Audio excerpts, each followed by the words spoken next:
An actual real life player joins Fansville for Dr. Pepper. The Atlanta Braves are sitting in first place in the NL East, or at least tied for it.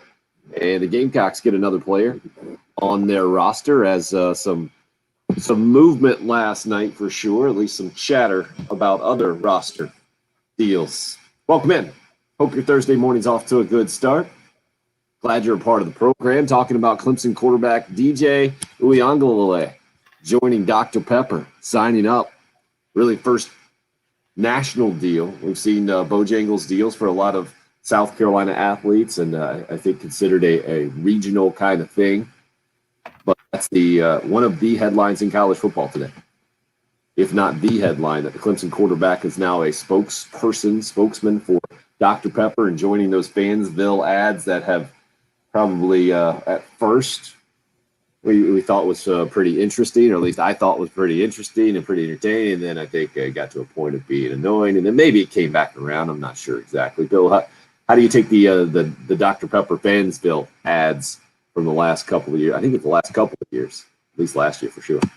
Yeah, I kind of like the Steve Spurrier ads myself, but what was that? That was Dr. Pepper Larry. So many Larrys to remember.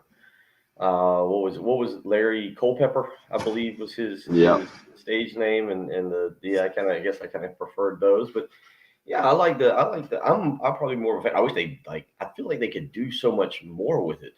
Does that make sense? I feel like there actually is a pretty good Fansville ad there, but yeah, it'll be fun. Hey, look, that's all part of what name, image, likeness was supposed to be about, and you can't blame or be upset about the Clemson quarterback being able to make money off of this. Good for him. I mean, that's exactly to me. This is the exact point of name, image, likeness, and it's not for everybody because not everybody is a star. We'll see if he does become a star more this year as he takes the role from Trevor Lawrence, but I definitely think that this is exactly what you've got with name, image, likeness. Not everybody is big enough to be able to make it into a Fansville ad, and or they don't need everybody. So I think this is the perfect example of it. I think you roll with it, and kudos to that young man for being able to make some money, profit off of it, get on the television a little bit. He's the only college football player at this point to join the Dr. Pepper ads in this way. And interesting. And I'm with you, Bill. This is like one of the exceptions, right? I think the obvious take for name, image, and likeness was, oh, okay, we understand if you think it's going to completely crush the amateur model of college athletics, but you got to understand that there are not going to be a lot of guys signing for commercials across the country and being national spokesman and the whole thing. Clemson quarterback at this point is there, and now you will see him in those Fansville ads for Dr. Pepper, and then I'm guessing the type of season he has might determine exactly how much you continue to see him in maybe those ads and other ones like that and the whole thing. I guess they've already shot the commercials. They filmed them in a hotel in Clemson, as I'm reading here, and so we'll see that. The Clemson quarterback, I'm going to keep calling him that, or Uiagalelei. It doesn't just roll off the tongue at 6:09 in the morning. Maybe that's just me. He says, I was like a real actor. It wasn't like I was just standing there. So I guess he will be judged accordingly. We'll all see what kind of real acting we get in this new batch of Fansville ads that actually include a real life player. I have to think years from now, maybe decades from now, and maybe it'll take that long. We'll get to the point where this will just be commonplace. The actual athletes that are being promoted are going to get paid for being promoted, and we'll get to the place. I feel like I'll have to explain to my sons who are 8 and 6 now. You know, it used to be that these guys couldn't be in commercials and they couldn't get paid, or they maybe more accurately, they used to be in commercials a ton by networks and then not paid, but they were pushed to their games. And can you believe they did that way back in the day? I think we'll eventually get to that point. The previous generation that, or maybe our sons will be telling that to their to their sons, our grandchildren, if we ever get to that point down the line where I feel like we're getting closer and closer every single day, the older I feel. But to me, this is another example of evolving in name, image, and likeness, and the fact that almost everybody could cash in on college football commercials with the Dr. Pepper Fansville. I mean, it was Les Miles was pretty prominently, and on down the line. And now you actually get to play it. To me, good for him and good for college football for kind of evolving here. That's kind of my big takeaway here. Well, yeah, when you say evolving, I don't know if everybody's on board with you in the evolution of college football and amateurism and name, image, likeness. But look, again, this is what it was set up to do. And he's not going to be the first guy. You know, you've got, is it Bryce Young? Why am I forgetting the Alabama quarterback's name? Because he hasn't played much. That's probably why. All, yes, right? That's exactly why. But he's all of a sudden made $1 million. Yeah, off of name, image, likeness. Look, D'Eriq King down at Miami appears to be the best set up to I saw at the end of last week or the middle of last week, he partnered with the Florida Panthers down there, the NHL team. So, you know, D'Eriq King has probably been at the forefront of knowing how to use this. Bryce Young has been a guy who's certainly been able to take advantage of it. So, and, you know, we saw, I think it was Colton Gauthier, who just the other day, like you talk about guys who have not played a snap, who got a Bojangles deal. Bojangles just throwing them out left and right now. At first I thought, I think it was a couple players I think it was Sam Howell and DJ that got Bojangles early on, and now I'm going, guess Bojangles just giving it to anybody. But it's a new era, and it's the evolution, and maybe we'll get into it a little bit because you've got this deal with Dr. Pepper for DJ, and you got the news yesterday. It broke right. I mean, literally right as we left air, because I read it to you right as we went off. Gortman from right here in town, the basketball player, the junior, the rising junior at Keenan High School, who signs a deal with Overtime Elite. Basketball player, point guard, the number 8 player in the country, signs a deal with Overtime Elite to go and play professionally. And so a lot of things happening here with amateurism and the way college sports are kind of being changed. And it'll be interesting to see where we sit in 5 years. This group of players, when they finish school, where we sit 5 years from now. Well, you mentioned yesterday, the headlining news there. Why don't you get into that a little bit more? At least I'd like to hear your take, because even when you told me immediately yesterday, right after our show, and you saw the news, I was like, oh, well, this is something that's we haven't heard about in a couple of decades. To me, it's almost like history repeating itself. Jermaine O'Neal from Eau Claire did this 20 years ago. I've seen where he's on social media a lot more, or maybe has been doing some more traditional media hits. Maybe it was the anniversary of the Malice in the Palace, or I think he's done a documentary about it, is the deal. He's been talking about it kind of all over the place. But me, I feel like we've seen this before. We're now seeing it again, though in a different way. Jermaine O'Neal obviously going from Eau Claire straight to the NBA back in the day, and that rule has been prohibited by the NBA for the last 15 years or so. It's been a while. The one and done era in college football has taken over that. But now this is the latest for not just college basketball, obviously pro basketball, and then what you're talking about, how it does pertain to name, image, and likeness in college these days. I again, never going to criticize anybody for going to make money off something they love. And speaking of that, real quickly before you get into the Gortman take, if you haven't seen Ernie Johnson and the 5-minute video that Alabama football put out, Ernie Johnson, the Turner host for Inside the NBA with Charles Barkley and Shaquille O'Neal, King Smith, he spoke to Alabama football a lot like Mike Vick just spoke to the Gamecocks and Barkley was speaking to Clemson. But there's a video out there on social media. I've retweeted it. My buddy Matt Berry is where I saw it, and says that Ernie Johnson just gives like a pep talk for life. And he did that. If you want to feel good about life, go watch 5 minutes of Ernie Johnson talking Alabama football, by the way. But back to Gortman. going to this overtime elite deal, and at in his career, I guess, might be the most significant part of this. Bill, you said going into a junior season of high school, pretty mind-boggling for a lot of us who can remember back to just being happy to be able to drive to high school as opposed to turn pro in basketball.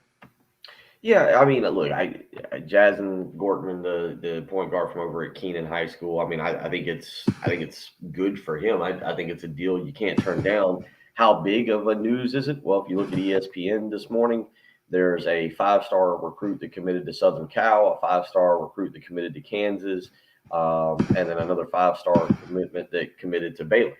And that news of Gortman going to overtime elite is not even on there. There is still a level of college basketball that is going to be important that kids are going to take advantage of. But this is another avenue that players have. Now, what'll be interesting is to see. I'll be fascinated because he's a local kid to see his development and where it goes. If this was the right path to take, certainly the money, which is rumored to be very close to 7 figures for him.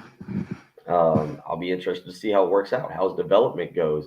I don't really think that kids. I do find it funny that kids in this state, in the Midlands, feel the need to go out of state to try and do things. You look at Julian Phillips, who was a top 30 recruit who accomplished everything he was trying to do right here in town, and then elects to go to a prep school for a senior year despite already having all the offers he wants. I mean, G.G. Jackson is another top 30 prospect that South Carolina is in on very heavy, and it actually looks like it's made some headway with him, and he's accomplished everything playing right here in town. So I think there's two levels to what we're talking about. What Jazen Gortman has the opportunity to do is unlike anything I've seen when I was doing basketball recruiting or coaching AAU. I can't blame the young man at all for, as a junior in high school, taking what is rumored to be $650,000 to go play with this overtime elite team and profit and get better. But I also don't think it's the same as kids who are leaving the high school scene, not becoming high school legends, I guess is what I would what I had the conversation with yesterday. Kids who aren't being known in their own hometown, and so therefore, they maybe miss out on that opportunity. It's kind of the same thing as Antonio Williams to an extent, leaving and going. Not Antonio Williams, Devin Hyatt. Devin Hyatt leaving Dutch Fork to go to IMG, and not being a hometown legend, so to speak. So there's a lot of opinions, a lot of feelings I have on that, but good for Jazen Gortman. Again, I've seen him rated as high as the number 8 player nationally in the junior class. Well, to me, there's a difference between going to a prep school. Oh yeah, big difference in what's happening here. Yeah, I mean, he's getting paid. To me, this is only adding to a hometown legend as opposed to, leaving the hometown and because you think another place is a better kind of breeding ground for your career, your amateur career. This is a totally different deal, man. And this is where we are in 2021 with basketball. And until the NBA changes its rule back to what it was and allows guys to jump directly from high school back to the NBA, I think you're going to continue to see this trend. And again, can you blame them, especially if that money is anywhere close to what you mentioned, that figure of $650,000. In the baseball conversation, it was always listening to Ray Tanner talk about guys who would have to decide to go pro and join minor league baseball right out of high school or come to Carolina and wait for their 3-year turn. It was life-changing money. That was always the discussion, right? When life-changing money is involved, he and other college coaches would say that there's not much you can do in that instance, and you just give the other side of the story and maybe illustrate that path as well. But life-changing money is life-changing money. That sounds like some life-changing money to me. I guess that might be different for everybody in how you evaluate that. But again, that's the big news yesterday, that the Keenan high school star, Gortman, going to overtime elite and signing a big deal and heading that way and continuing the trend of the best players in the country. Several of them, handful of them or so. Is that fair, Bill? Throughout the country, maybe it's a little bit more at this point, have decided to take this path as opposed to college basketball. Yeah, you're seeing more and more kids slowly do this. The opportunity to get into the G League, the opportunity to go overseas.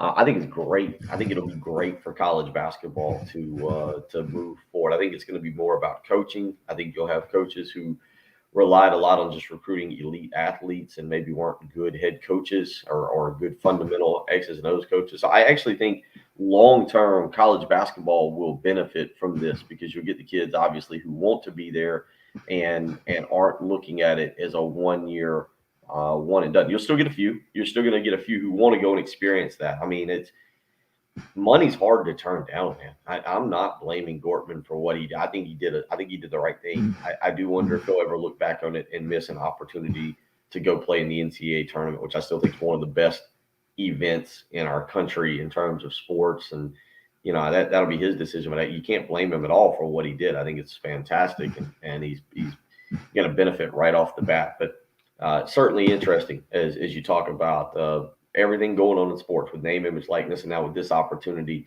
that happens kind of right here in our backyard.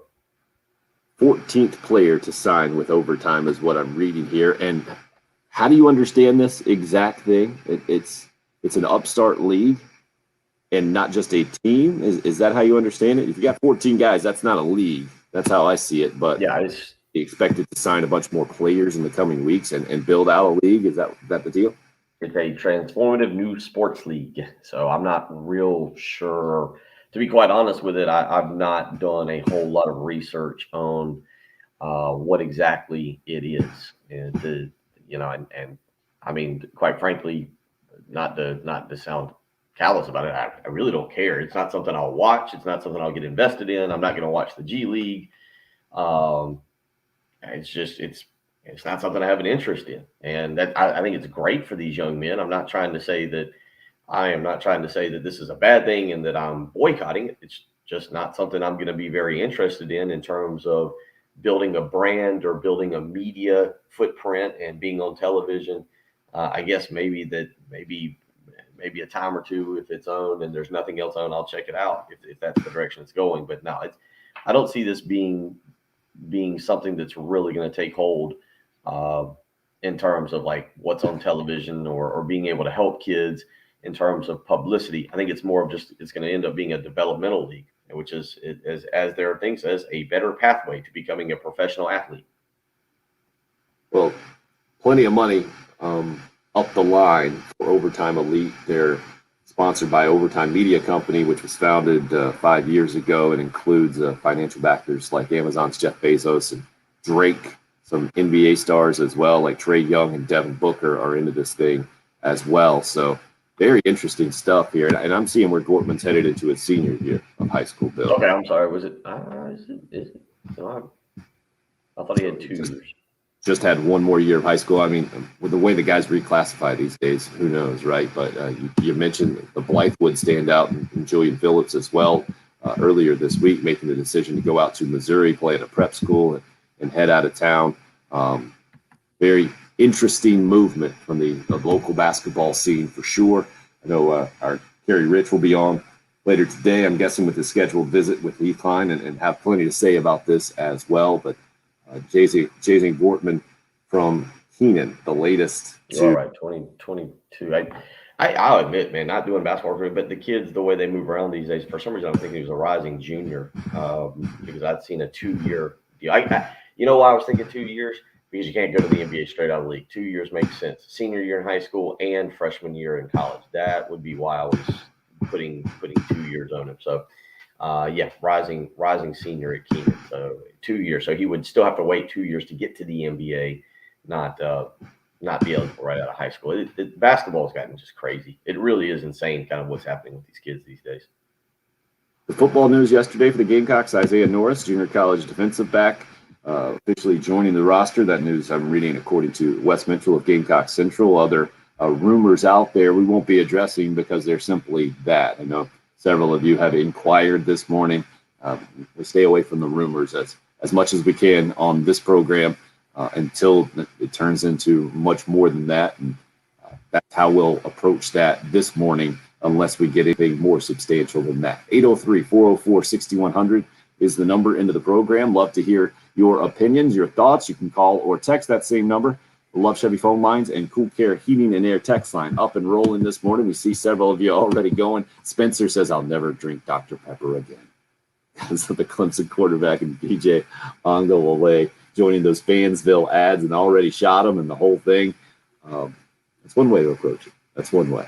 That'll get me off to I think a good-natured start this morning. We'll see if we can keep it light and laughing, giggly this morning, Bill. We'll try to get you giggling and see what we can do. I mean, the Braves are in first place as well. More details on that as we move on this morning. It's the early game. It's 107.5 The Game.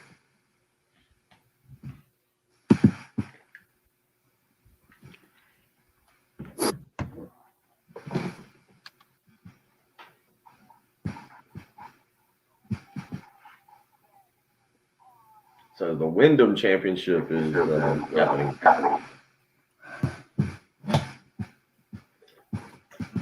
Yeah, that's where J.R. Smith was talking to people yesterday, I think. Oh, was it?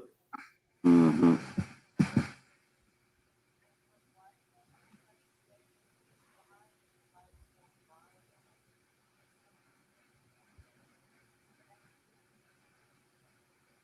$25 ago, man, I just saw that 1996 attached to Jermaine O'Neal doing it. Man, I'm old. That's sounds about right. Yeah. He's a year younger than me.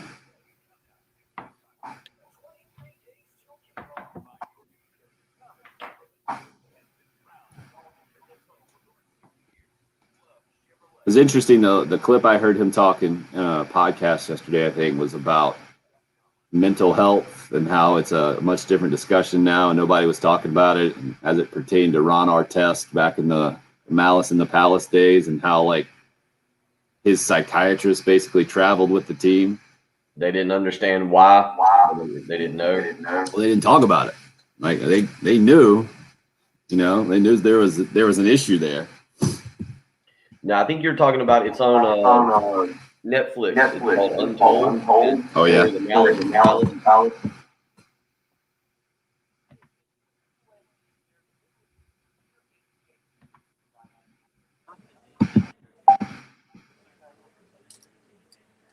So the best way to start your morning, pick up the dogs from the kennel or from the vet after they've been there for a week, so they're a little crazy.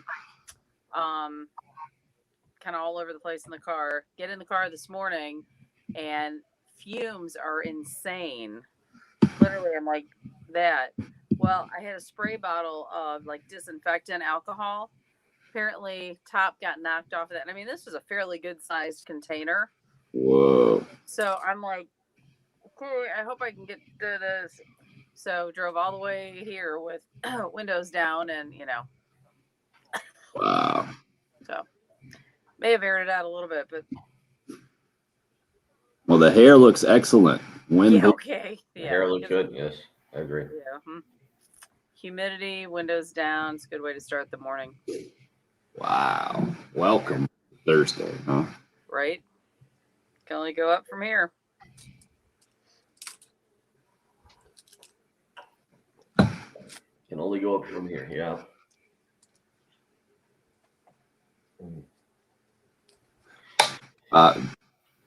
Jen, I'm assuming you saw the company news yesterday.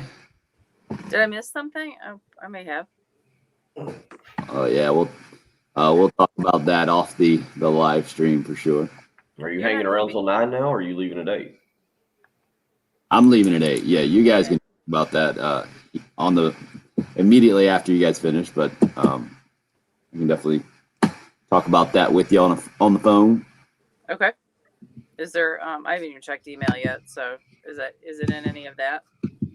I think a link to it was a video put out. Okay. I saw the sign that now if you're in the common areas here, you have to be masked again. Yeah, that was kind of in that vein.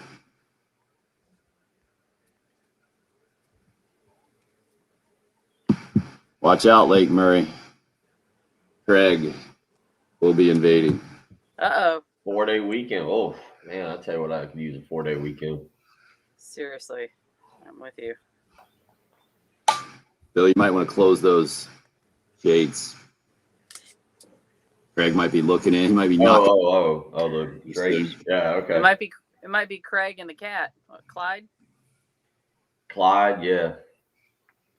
So Craig and Clyde will be on the loose, catting around. Feeding squirrels yesterday, watching ducks. It was quite the I really time. want to meet that cat, and I'm not a cat fan, but that just looks like one of the coolest cats ever. It might be the creepiest video of all time. We see a boat pull up, and we see a guy hop out and just walk directly to Bill. another.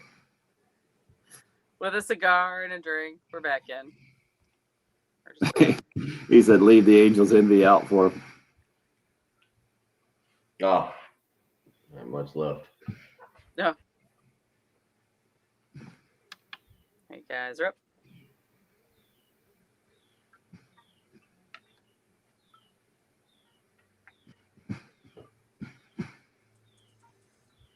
Hey, if you don't have August 27th on your calendar, I encourage you to get it on there. 10 a.m., 14th anniversary 107.5 The Game Golf Tournament, sponsored by Integrated Media. Love to have you out in that Captain's Choice event where first place will get a trip to Kiowa.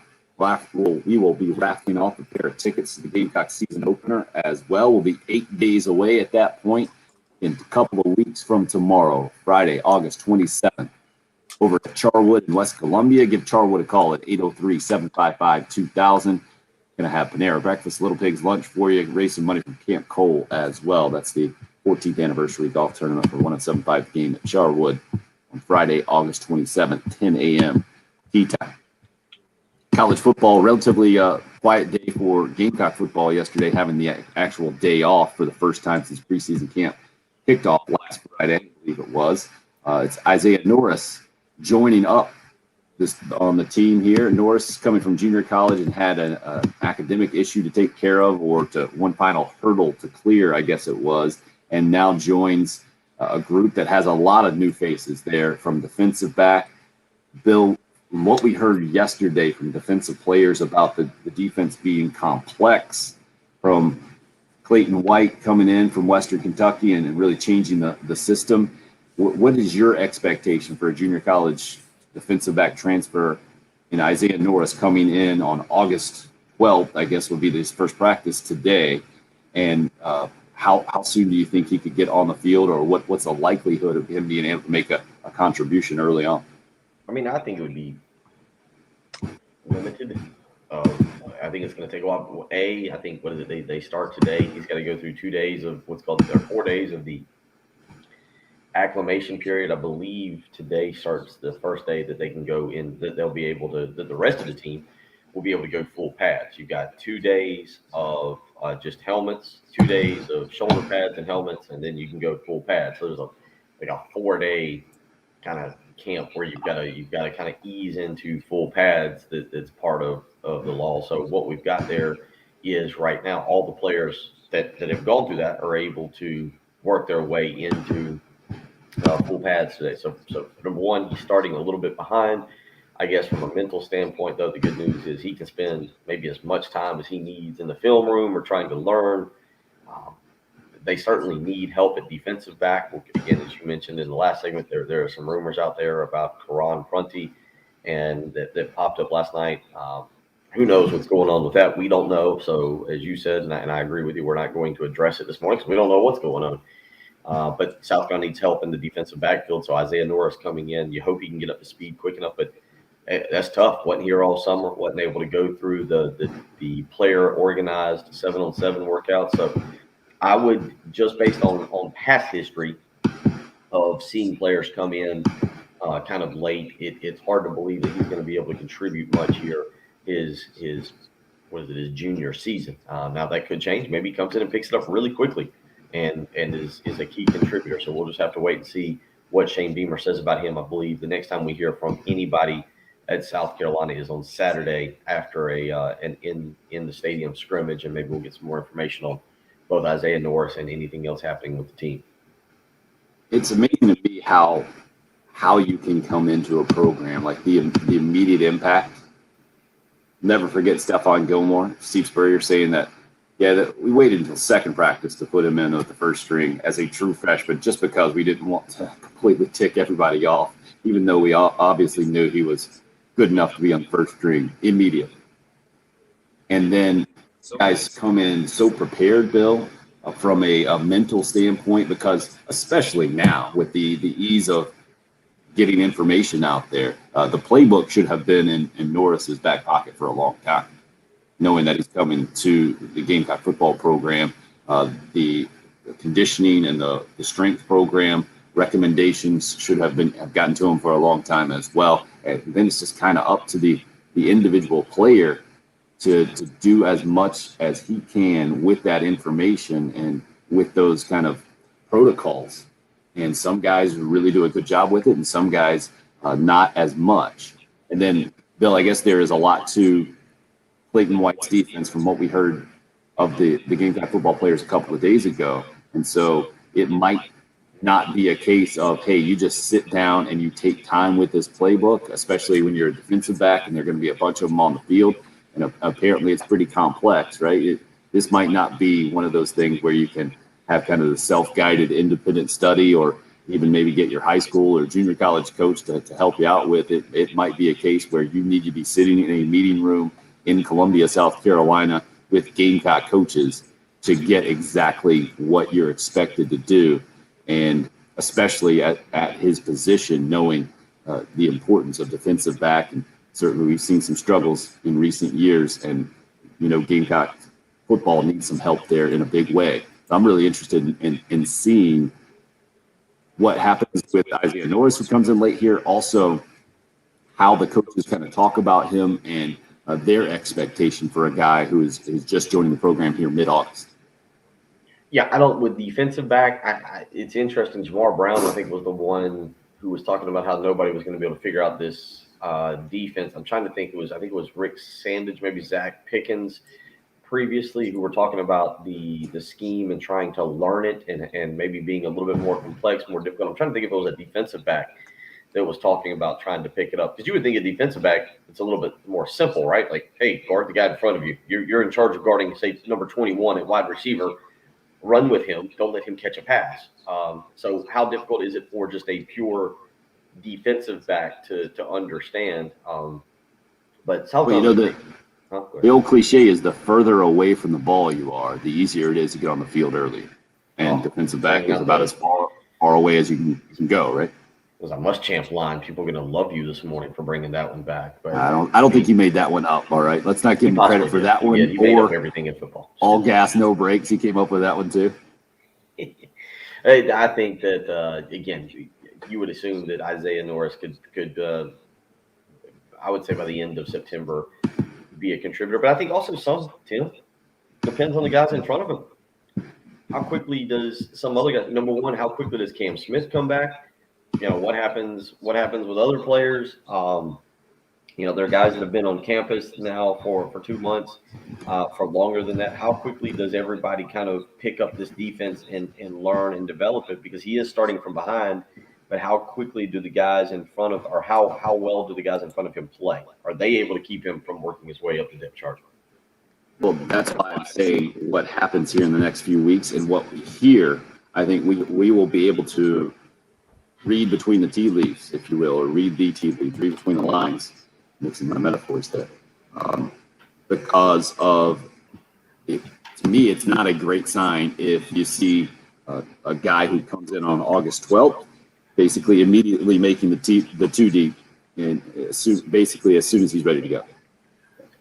If he has to take several weeks or months to work his way in there, I think that would be a much better sign for the depth and the confidence that Gamecock coaches have in the guys here. But again, there's still a bunch of new guys just in this preseason camp that weren't even here during spring. So that's why I think this is a really interesting kind of litmus test for Shane Beamer and company, Clayton White and company, about what they tell us publicly and then what they do, right? Because that was the knock on Will Muschamp. It's a knock on a bunch of football coaches who want to keep things secret and don't want to give anything away. But what happens on the field is the giveaway, right? We know how much confidence you have in a certain player or a certain scheme, a certain play, whatever it is. You don't have to say anything about it. You can say all you want to before the game or after the game, but during the game, that tells us everything we need to know. And during the first few games for Gamecock football will tell me what I need to know about the depth or the confidence in the players that have already been here, kind of about where Isaiah Norris fits in that scheme and playing time in the first several weeks, especially. Might also say a lot about his just ability too, natural ability. The Stephon Gilmore thing clearly is the best example of a guy who could really, really play. It didn't take any time for him to get right in the lineup and right on the field for the Gamecock. No, but although different talent level, and hopefully nobody is expecting Isaiah Norris to be Stephon Gilmore or J.C. Horn or Sheldon Brown, any one of those guys that come before him. So again, it's interesting because as I joked yesterday, right as we were going off the air, about there are so many things we don't know, all the way down to, hey, what is Shane Beamer going to wear a hat? Maybe a visor? Is he going to wear a bucket hat? One of those straw hats? What's he going to wear? Maybe a vest out there? I think maybe a polo shirt. There are so many things we don't know about what South Carolina football is. I think when you say it's a new era and it can be exciting, part of that is the complete unknown, and part of that is knowing what this defense is going to look like and what defensive backs are going to step up. There's some guys that look, I think that Will Muschamp recruited that have a chance to be pretty good with the right coaching. Dominic Hill, Joey Hunter come to mind. O'Donnell Fortune is a guy that Clayton White talked about in the spring that he really likes. How quickly do those guys develop? Cam Smith is another guy who's right now dealing with a foot injury that has got to kind of bounce back from that, hopefully by the first game. Marcellus Dial is another guy that they recruited. David Spalding and Carlin Platel. So you see, I'm rattling off names. I don't know how good they're going to be. That's up to coaching, and then how quickly can Isaiah Norris push them and try to work his way into the lineup. And that's what I'm saying. From the outside looking in, we can't know where these guys kind of fall on the depth chart, but I think Isaiah Norris and his ascension up that depth chart, or how quickly he might find his way on the playing field for the Gamecocks, I think will tell us a lot in this situation. Here's a situation I've never heard of before. NBA star interested in playing golf in college. Give you those details when we come back. 803-404-6100 is the number. It's the early game. It's 107.5. 107.5 The Game. The game is on the air, online, on your phone or tablet, on the Alexa, Siri. Just rude, Josh, but at least you're getting it out. From the Shepherd's Glass Traffic Center, Shepherd's Glass, true reflection.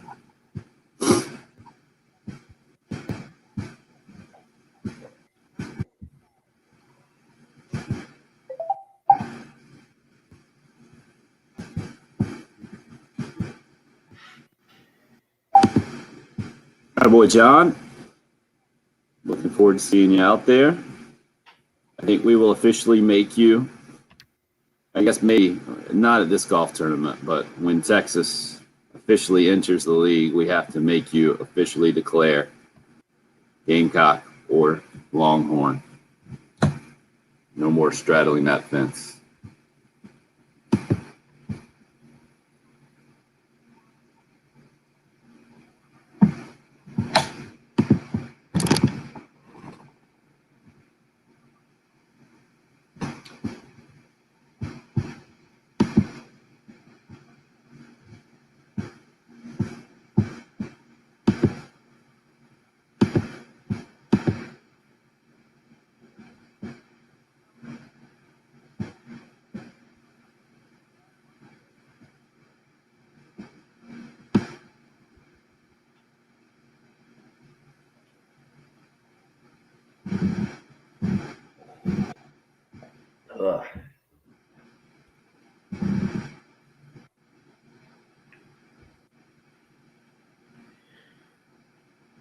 So I'm guessing all the Paris sports talk shows this morning are all over the message, just fired up.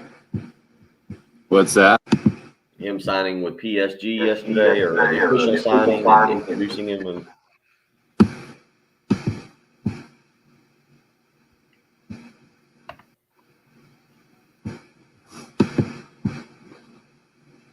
Yeah. Who was telling me more about that? Patrick, I think. Yeah, just go. I'm sure the halftime show has got it covered, top to bottom. Oh yeah, Jay had it in his Twitter tease yesterday. Of course.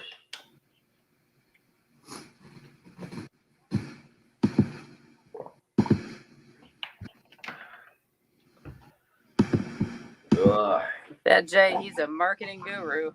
he is. I mean, there cannot be more about this headline that I know less about. Messi's PSG deal includes crypto payment. There you go.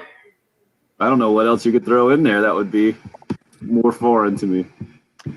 All I heard was the teacher and Charlie Brown. All right.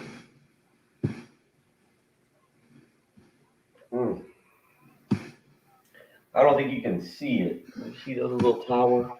It's actually pretty. You can see the sun. It's very pastel.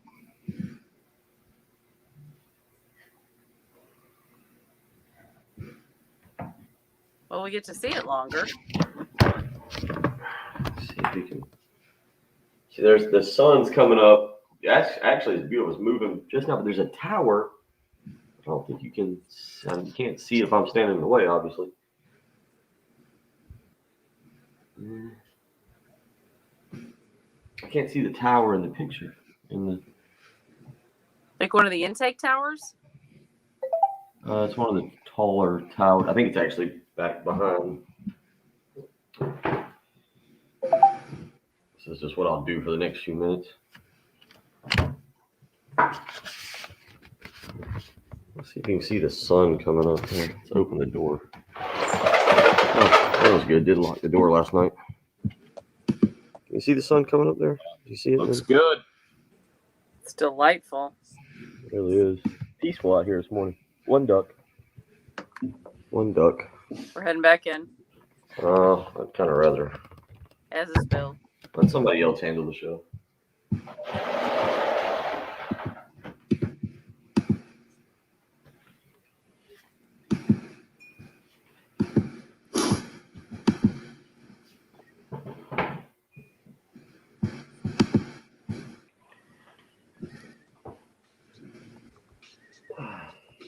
All right, guys are up.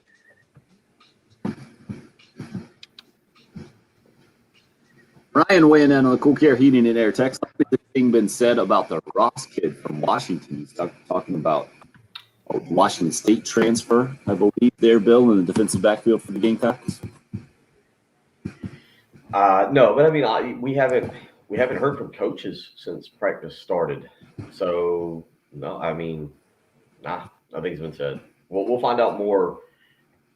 We will hear from Shane Beamer on Saturday, and then I think it's next Thursday you'll hear from Clayton White and Marcus Satterfield. So at least since practice started, now they had the multiple media events recently, but that was prior to practice. That was the little media day event a week ago today, Tim, actually, the last Thursday. And then you had the golf outing 2 weeks ago, but no, nothing since practice has begun. That's Tyrese Ross, the Washington State transfer, who has played and has plenty of college football experience. The interesting part about the Isaiah Norris addition to Gamecock football starting today, I guess I'm pretty sure officially, is that in high school he played with Zach Pickens at TL Hanna, also ran the football a lot like Zach Pickens, but played defense as well. And then in junior college was over at Georgia Military College with Marcellus Dial, who is. So I was mentioning how different guys kind of come into the program differently. Clearly for Norris, there's no disconnect from the program. You know, guys that are in the program, and I'm sure relaying plenty of information, not just the typical information that you would get from coaches about what I was talking about earlier, the playbook and then the strength and conditioning requirements, but kind of the real skinny on exactly how players are being treated and the expectation of players now that practice has started and the whole deal. If you would think if you would have a chance to hit the ground running, it would be having two former teammates on the team coming from junior college and played for a first-year coordinator that everybody's trying to figure out. But certainly behind the other guys, having been there in spring and been there since Clayton White and company came in. Now it's a continuing evolution here in the next several weeks about putting what you've learned into practice and being able to show coaches that they can trust you on the field to do what they have been teaching you to do and been telling you to do for months and months. And that's always, I think, the biggest deal for especially a new coaching staff, Bill, that if you want to be a complex defense, and somebody hits up on the Cool Care Heating and Air text line, this is Neil, says, I remember the conversation being fed that this defense was going to be simplified so the players could play faster, and part of the problem last year was the complexity of the defense. Now it doesn't sound like much has changed. That's the thing, man.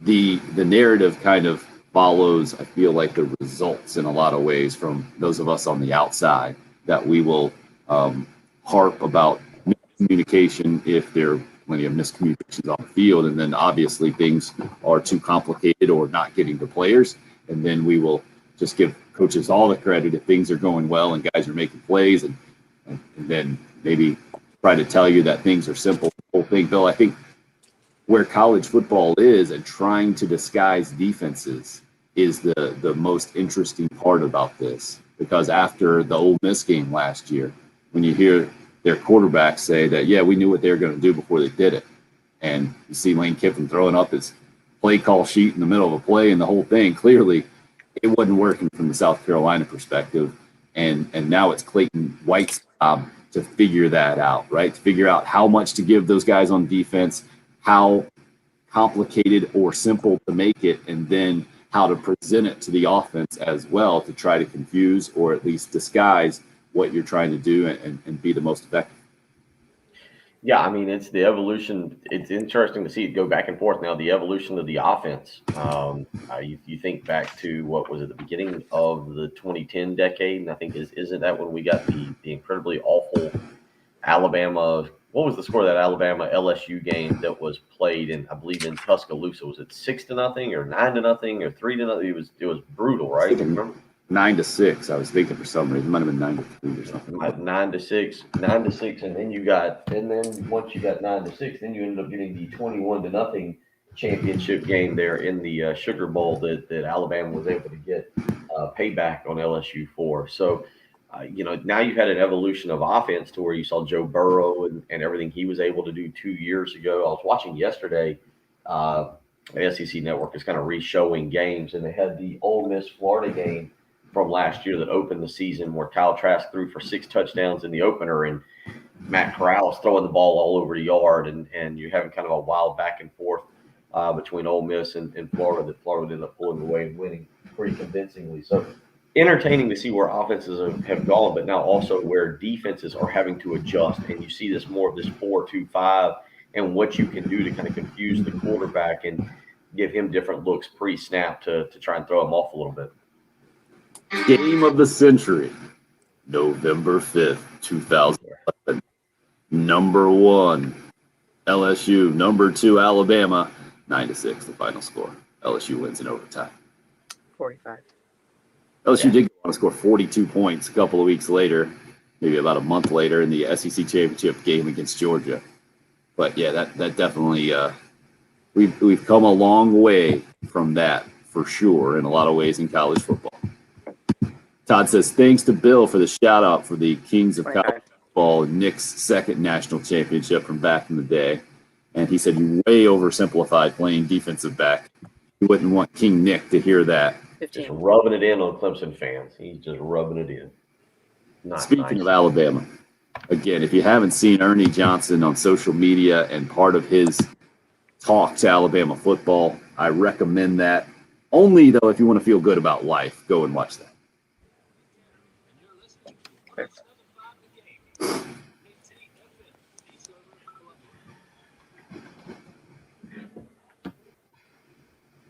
Bill, did you see it last night? Ernie Johnson? Uh-huh. Nah. Watched Looks Nailed like- It. But this time we watched the American version. Sorry? Nailed It, the American version. Nailed It is a baking show on Netflix that where like last night we watched the Double Trouble, so it was teams, but they do cooking competitions, but these are all like really bad bakers, so they give them like these intricate, elaborate cake or cookie or what was the one last night? Because what was funny is apparently this show is very popular. So they have a Nailed It Spain, a Nailed It Mexico, and we watched the Nailed It Spain. I watched it with the kids the other night, and they had the voiceovers, and it was actually pretty funny. Like I couldn't get it. The British version, yeah, Josh, that British version. You should watch the Spanish version with the voiceovers and the crazy lady. I think she drank more alcohol than I ever will before because she fell down twice or tried to slide. She tried to do a handstand and fell down. It was entertaining. So no, I did not watch Ernie Johnson. It looks like you might need a pick me up. That's the thing to watch this morning. I think I need a Tylenol or more coffee. Tylenol. It's thinking of the movie Airplane where they reference that the airplane looks like a big giant Tylenol. Got to get you to watch it, Bill.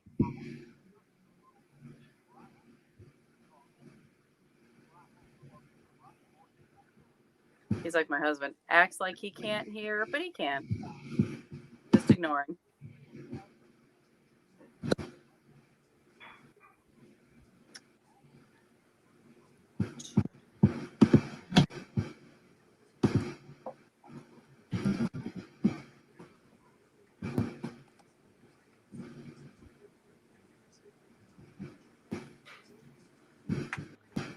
I'm going to shoot you one highlight here. Okay.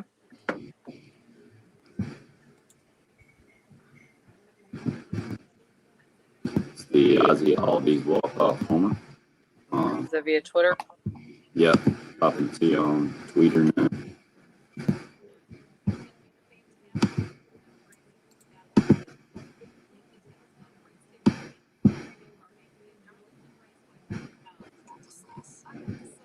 Mike Richards.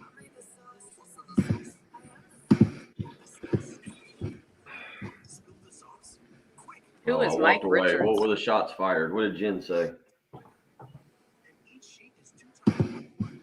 Got me on that one.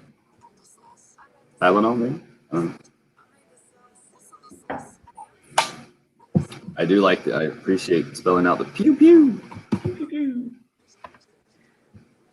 So who's the Mike Richards guy who's officially the replacing Alex Trebek? Sounds like there's already controversy. Oh, I hadn't heard that. Jeopardy? He was the executive producer, and people got mad that he was involved, and he got mad that people were mad. Does that make sense? And he's been involved in some past employment discrimination lawsuits. Oh, okay. Well, clearly you know more about it. Why are you asking us? You clearly know way more about it than we do. I just came across, literally as we're talking. I just scrolled and saw that. But Blossom also going to be a host. Yeah, I guess they're doing a spinoff Jeopardy. Yeah, a syndicated quiz show. I thought she was good. Oh, you're right. So she's going to host the primetime and spinoff specials. Interesting. Richards will be the full-time host. She will be the host of primetime and spinoff series. Joe Buck was hosting it the other night when I was watching. Oh, yeah. Cool. So I think we decided last night we're going to take the kids down to Charleston, not this weekend, but next weekend, and take a tour of the USS Yorktown. Nice. I feel like it's good. Time to, as a father, teach my kids something instead of just how to jump in the lake backwards. I think that's a solid option. I do want to do that. That and Fort Sumter. I was talking to somebody about it last week. I was talking to Bailey Harris about it when I was doing that basketball camp.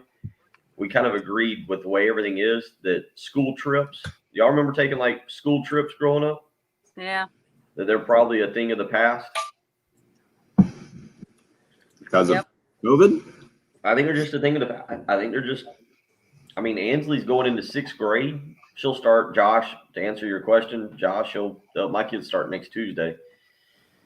But I don't think she's taking like a school trip. Like, I mean, we went to Charleston. I remember we went to Fort Sumter. We used to go to the museum. You'd have a field trip to the museum. And we'd go to Chicago, the Field Museum. Went to the, Is the it State really House hot, down in Springfield. Chris? What about, so should we do Fort Sumter then and wait on the Yorktown? I wonder if we should do Fort Sumter. The kids want to do Fort Sumter too. They have a ghost tour that you can do on the USS Yorktown. The sound of prep, but I don't think we're ready for that one just yet. No need to terrify the kids. Right. This guy must be making so much money. He's been the executive producer and is staying on as the executive producer. Now is going to be the full-time host. Holy Okay. See, I no that. Wow. But I did not. I will say I did not see him, so I can't comment on whether he's. Interesting. That sounds kind of creepy. Yeah, I don't know if I'd want to stay overnight. That sounds, I don't know. That's the immersive experience. Oh, nice work, Josh. Oh, look what just, I don't know why this popped up on my phone. Oh, y'all aren't going to be able to see it. Dang them. Just like scrolling. It's from January 3rd of 2018. This just popped up. Remember this old picture? Yeah. Of January 3rd, what year, Bill? 2018. Holy. That's 3.5 years ago? Yeah. Yeah. That's nuts.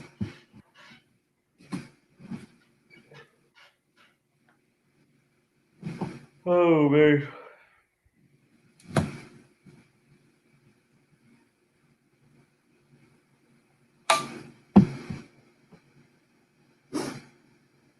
All right, Bill.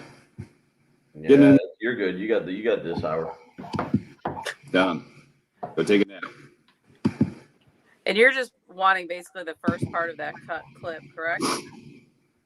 Yeah, the best part. I didn't even look at it. I assume the first part's the best part. Take your time. We don't need it on anytime soon. No. Science project, science fair. I did. Boy, that science fair story I have about we tested the number of chocolate chips and a chocolate chip cookie. They were not Brilliant. That. I got a C. A C is for cookie. Guys are really missing out if you're not on the live video stream. Science fair stories, field trips, and what else was the latest there? Oh, the permanent host we've been discussing here in the last few minutes, up and rolling on the Facebook, YouTube Live, Twitter as well. You can find us in the station handle out with a 75. Football tonight, bro. Well, football tonight. You gonna get into some NFL tonight? Preseason? I don't think so. Who you got? I'm gonna roll. Sell it to me. Sell it to me, Bill.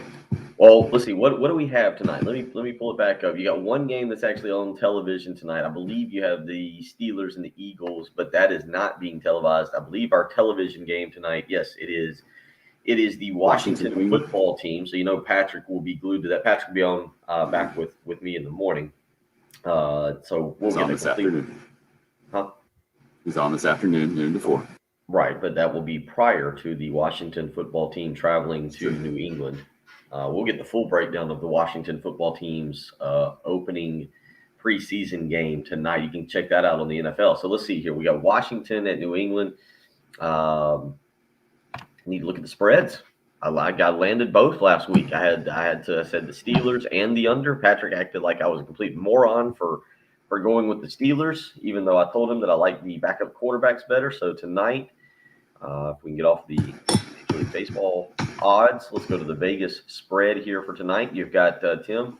You've got Washington is a 2-point favorite over New England. The over/under is 36. Very few of you care out there about what's going on with the over/under and the spread for tonight's exhibition NFL game. I don't know if I agree with that. I think people are happy to have football. It's kind of like right now it's fun to talk about South Carolina or Clemson football. It's fun to start breaking down and analyzing, but you're ready to actually watch and see the game or see your team. It gets a little frustrating, maybe a little bit that we're close, but we're not there yet. This is what was the I think it was an insurance commercial where the guy's dangling the dollar bill out in front of the girl. Like, we know it's right there in front of us. We know it's close. We know football season is just weeks away. 2 weekends from Saturday, if you count if you want to get fired up for some Nebraska, Illinois, for some UCLA versus Hawaii. I think there's some other games that weekend as well. And then three Saturdays away from Clemson, Georgia, South Carolina, Eastern Illinois. It's right around the corner. There are a lot of different ways I can go there. Let me go with the Dallas Cowboys, since you brought up exhibition football. And we had the Hall of Fame game last week, and I watched, I think, 3/4 of that sucker. A lot of the reason was to see Rico Dowdle, and he looked really good, I thought, in his role as basically the third string backup, I think, or the third string running back for Dallas, was a leading rusher in that game, performed well, and I think has every reason to assume he's still going to be a piece of the Dallas Cowboys in that 53-man roster moving forward. And then Israel Mukuamu got on the field, did some good things as well for the Cowboys. But last night on their Twitter account, man, if you're a Cowboys fan, I might even feel bad for you. Never been a Cowboys guy myself. Grew up a Washington fan growing up in the state of North Carolina. It was kind of the games that were on before the Panthers even existed. And it was easy to like them. They won. They had some fun guys. Dallas Cowboys, at Dallas Cowboys on Twitter last night, about 9 o'clock. It's not a setback, and it's not a reason to worry, but quarterback Dak Prescott is planning on getting another MRI. Bill, I know you're not an NFL guy. We talked about it as it pertains to the Gamecocks and the minor back procedure of Kevin Harris not being available 100% for Carolina practices here in the first handful of those, and then hearing him the other day say he's not quite sure when he's going to be back on the field. There are concerns for sure from the fan perspective there. I can't imagine how Cowboy fans are feeling after hearing that the MRI is going to be on the shoulder. So not even the big injury that kept him out most of the season. And I saw the graphic they put up. Bill, did you catch that graphic in that season opener, in the Hall of Fame game? What the Cowboys offense did with Dak Prescott in the first handful of games, I think it was last year, and then what it was without him. It was startling, I think is the best way to put that. I mean, it was at least 12, 13 points different per game. The record was obviously no good. The total offense, no good. It was really impressive just for if you're trying to measure the importance of a quarterback and Dak Prescott specifically. It was a really startling numbers in a big way.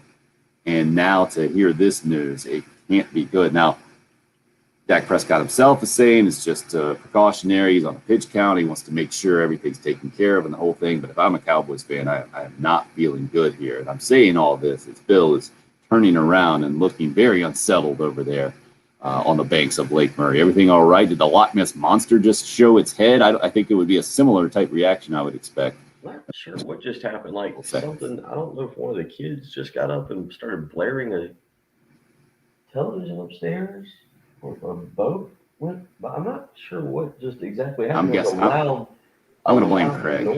That's where I was just going. Kind of happened. I was saying Craig. Yeah, it's got to be Craig. He says he's going to be on the banks of Lake Murray here, the shores of Lake. So I don't know. I didn't know if it was coming from my house or outside, or I could hear it through the head. Even though I've got the headphones on, I could hear something happening. So I'll be investigating that in the next few minutes when we get break.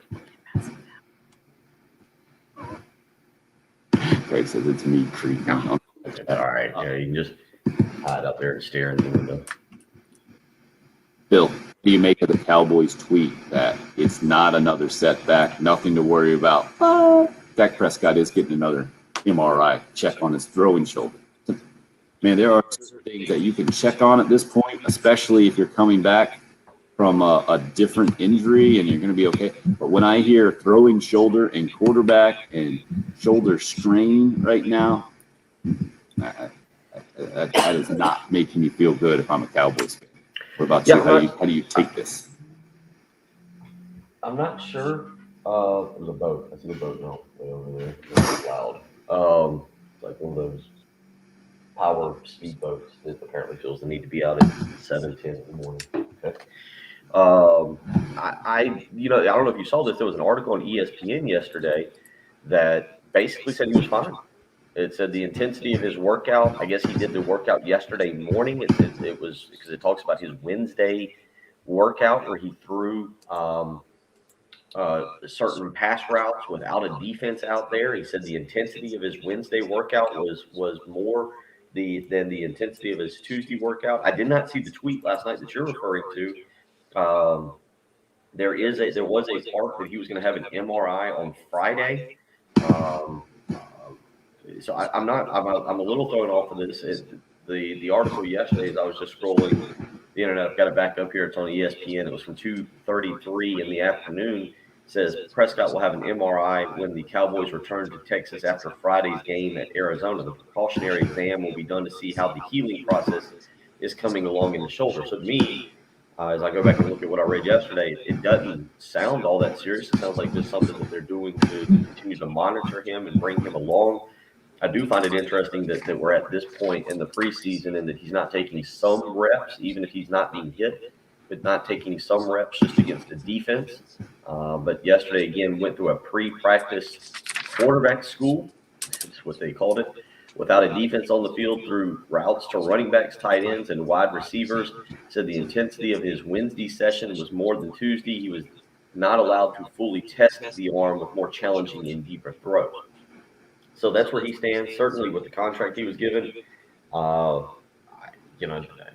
would guess Jerry Jones and the Cowboys staff are being very careful with him. And I would assume he knows the offense and he can step in and play in week one if he's fully healthy. So I assume this is just precautionary when it talks about an MRI Friday after the game in Arizona.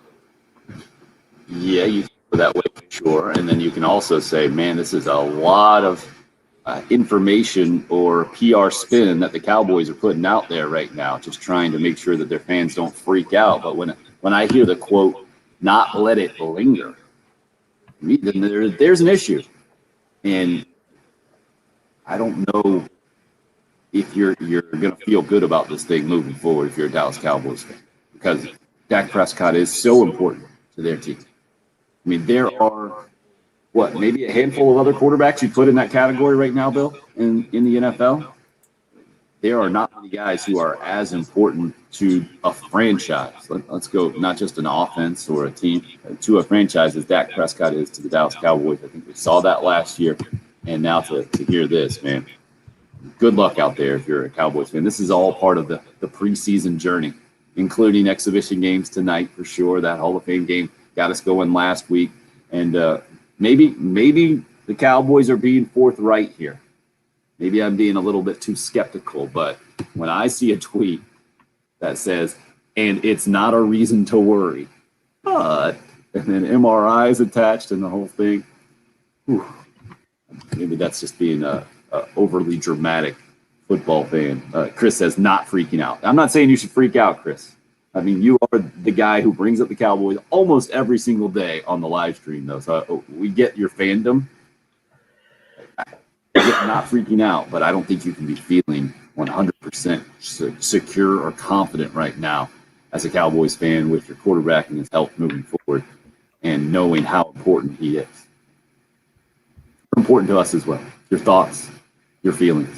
Love to hear from you. 803-404-6100 is the number in the program. You can call or text. The boys from TI, Raphael said they were encouraged by watching Prescott throwing yesterday. By the way, I could not care less. I'm a LA, Oakland, Las Vegas Raiders thing. Okay. I'm just saying when you hear so much focus on one part of the narrative and then the fact of having an MRI is the other one, that's what causes my antenna or radar to go up completely. And that seems to be the script right now for the Dallas Cowboys and how they're handling this Dak Prescott situation. And the situation is not just getting an MRI. I'm certainly not a medical expert, and maybe this was all part of the planned process to monitor the progress and the whole deal. But I have been around a lot of preseason practices and seen teams spin injuries a bunch. And that's why this one is extra interesting to me in a lot of ways. College football news yesterday, the Clemson quarterback headlining the national news. We'll explain that. And J.R. Smith, you guys remember this dude. I mean, he's the one that tried to convince us that, oh, yeah, he knew the score back in the day in the Cavs NBA Finals game, and that was a strategic move, and tried to lie to us right to our faces with that LeBron James just incredulous. Hey, how can you not know the score, man? We're not running out the clock. We're not winning. It's not okay. Now he's done with the NBA and he wants to play college golf, not too far away from us. Even as I say the story, my brain hurts. Try to discuss some of that as we move on this morning. Again, 404-6100 is the number. It's the early game. It's 107.5 the game.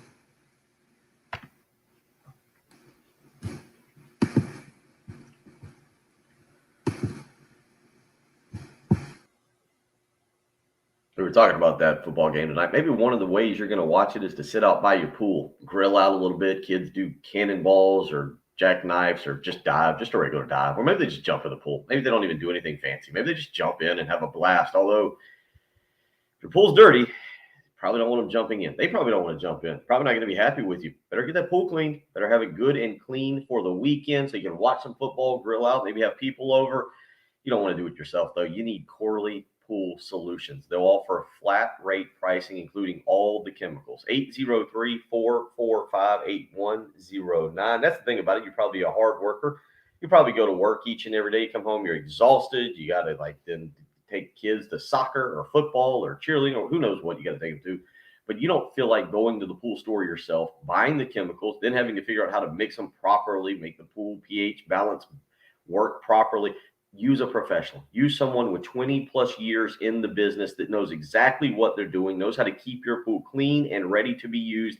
That would be one Tracy Corley with Corley Pool Solutions. 803-445-8109. Again, flat rate pricing, including all the chemicals. They'll do a weekly pool service testing of chemicals. They'll check for the water balance. They'll vacuum and net, skimmer cleaning, filter backwashing. They've got you taken care of. Your pool will be sparkling. It will be beautiful. The kids will be thrilled with you. You'll be the king or queen of the house.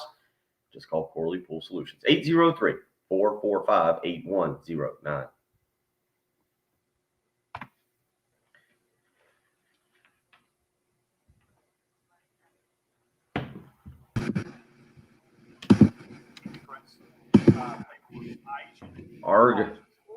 Let's see here. The Dallas Cowboys article has got a talking head speaking. Was talking about soccer, of course. All right, you guys agreeing with the Jim here? I would love to get the official live stream vote right now. Simple. I can move. Yep, I can change Lake, spots if necessary. Just vote Lake or Face. My vote is Lake.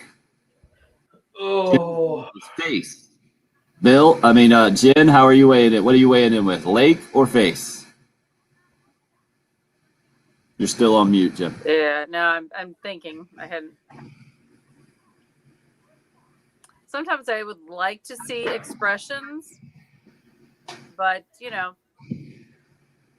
can't really tire of a sunrise. You might tire of Bill. I mean that with all respect, of course. I'm not responding to you. I think that's wise. I'm still waiting for a vote. Lake, face. Lake. All right, that's 2 Lakes, 1 face. Let's see what we got. We got another vote for Lake. It's 3-1 from Travis. I'm seeing. Oh wait, you added We yourself. got your vote, man. I got it. Very clear. I keep hearing the song "Eyes Without a Face" in my head. I don't know why. That's 4-1 Lake. Craig votes white belt. Thank you, Craig. Please tell me you want to see the white belts. White belt is Yeah. Separately, not on the not donned. And please around the pants, not. Yeah. man, you're pushing some interesting levels there. I'm very tired, I must admit. Oh wow, okay, Jim's very tired. 5-1. And then of course Bill turns it for the 1 vote right now. Jim's getting outvoted 5-1. Lake to face, Bill. We're gonna switch back. Look, it's not hard. It's just turning of the computer. Even I can do that. 5-2. We'll do one segment like this. Oh, I've still got all my Corkle cups over there. That's not hard. I can keep everything semi. 5-3. The face making a comeback. Although I just realized what I've not had to deal with the last several weeks is the sun shining into my eyes here. Mm-hmm. That was I think the cause for the original change. 5-4. Face continues. No, we were just bored. The original change was done because we were bored. Gamecock Larry's on the phone. It's not 7:35, Jed. It's true. 7:35, and I will stick with that. So we'll take the next break before we get him off. Okay. You please let him know that his time is 7:35 this morning.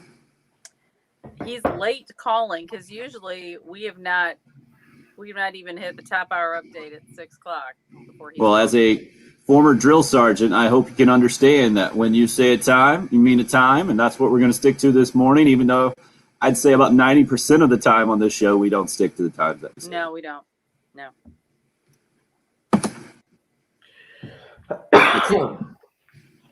I'll have to turn back around for Gamecock Larry. Do not because, speak for Gamecock Larry, Allen. That will be the death of you, sir. yeah, I'll have to turn back around when he comes on because y'all definitely can't see my facial expressions when he starts talking. The only thing Gamecock Larry would say is about face.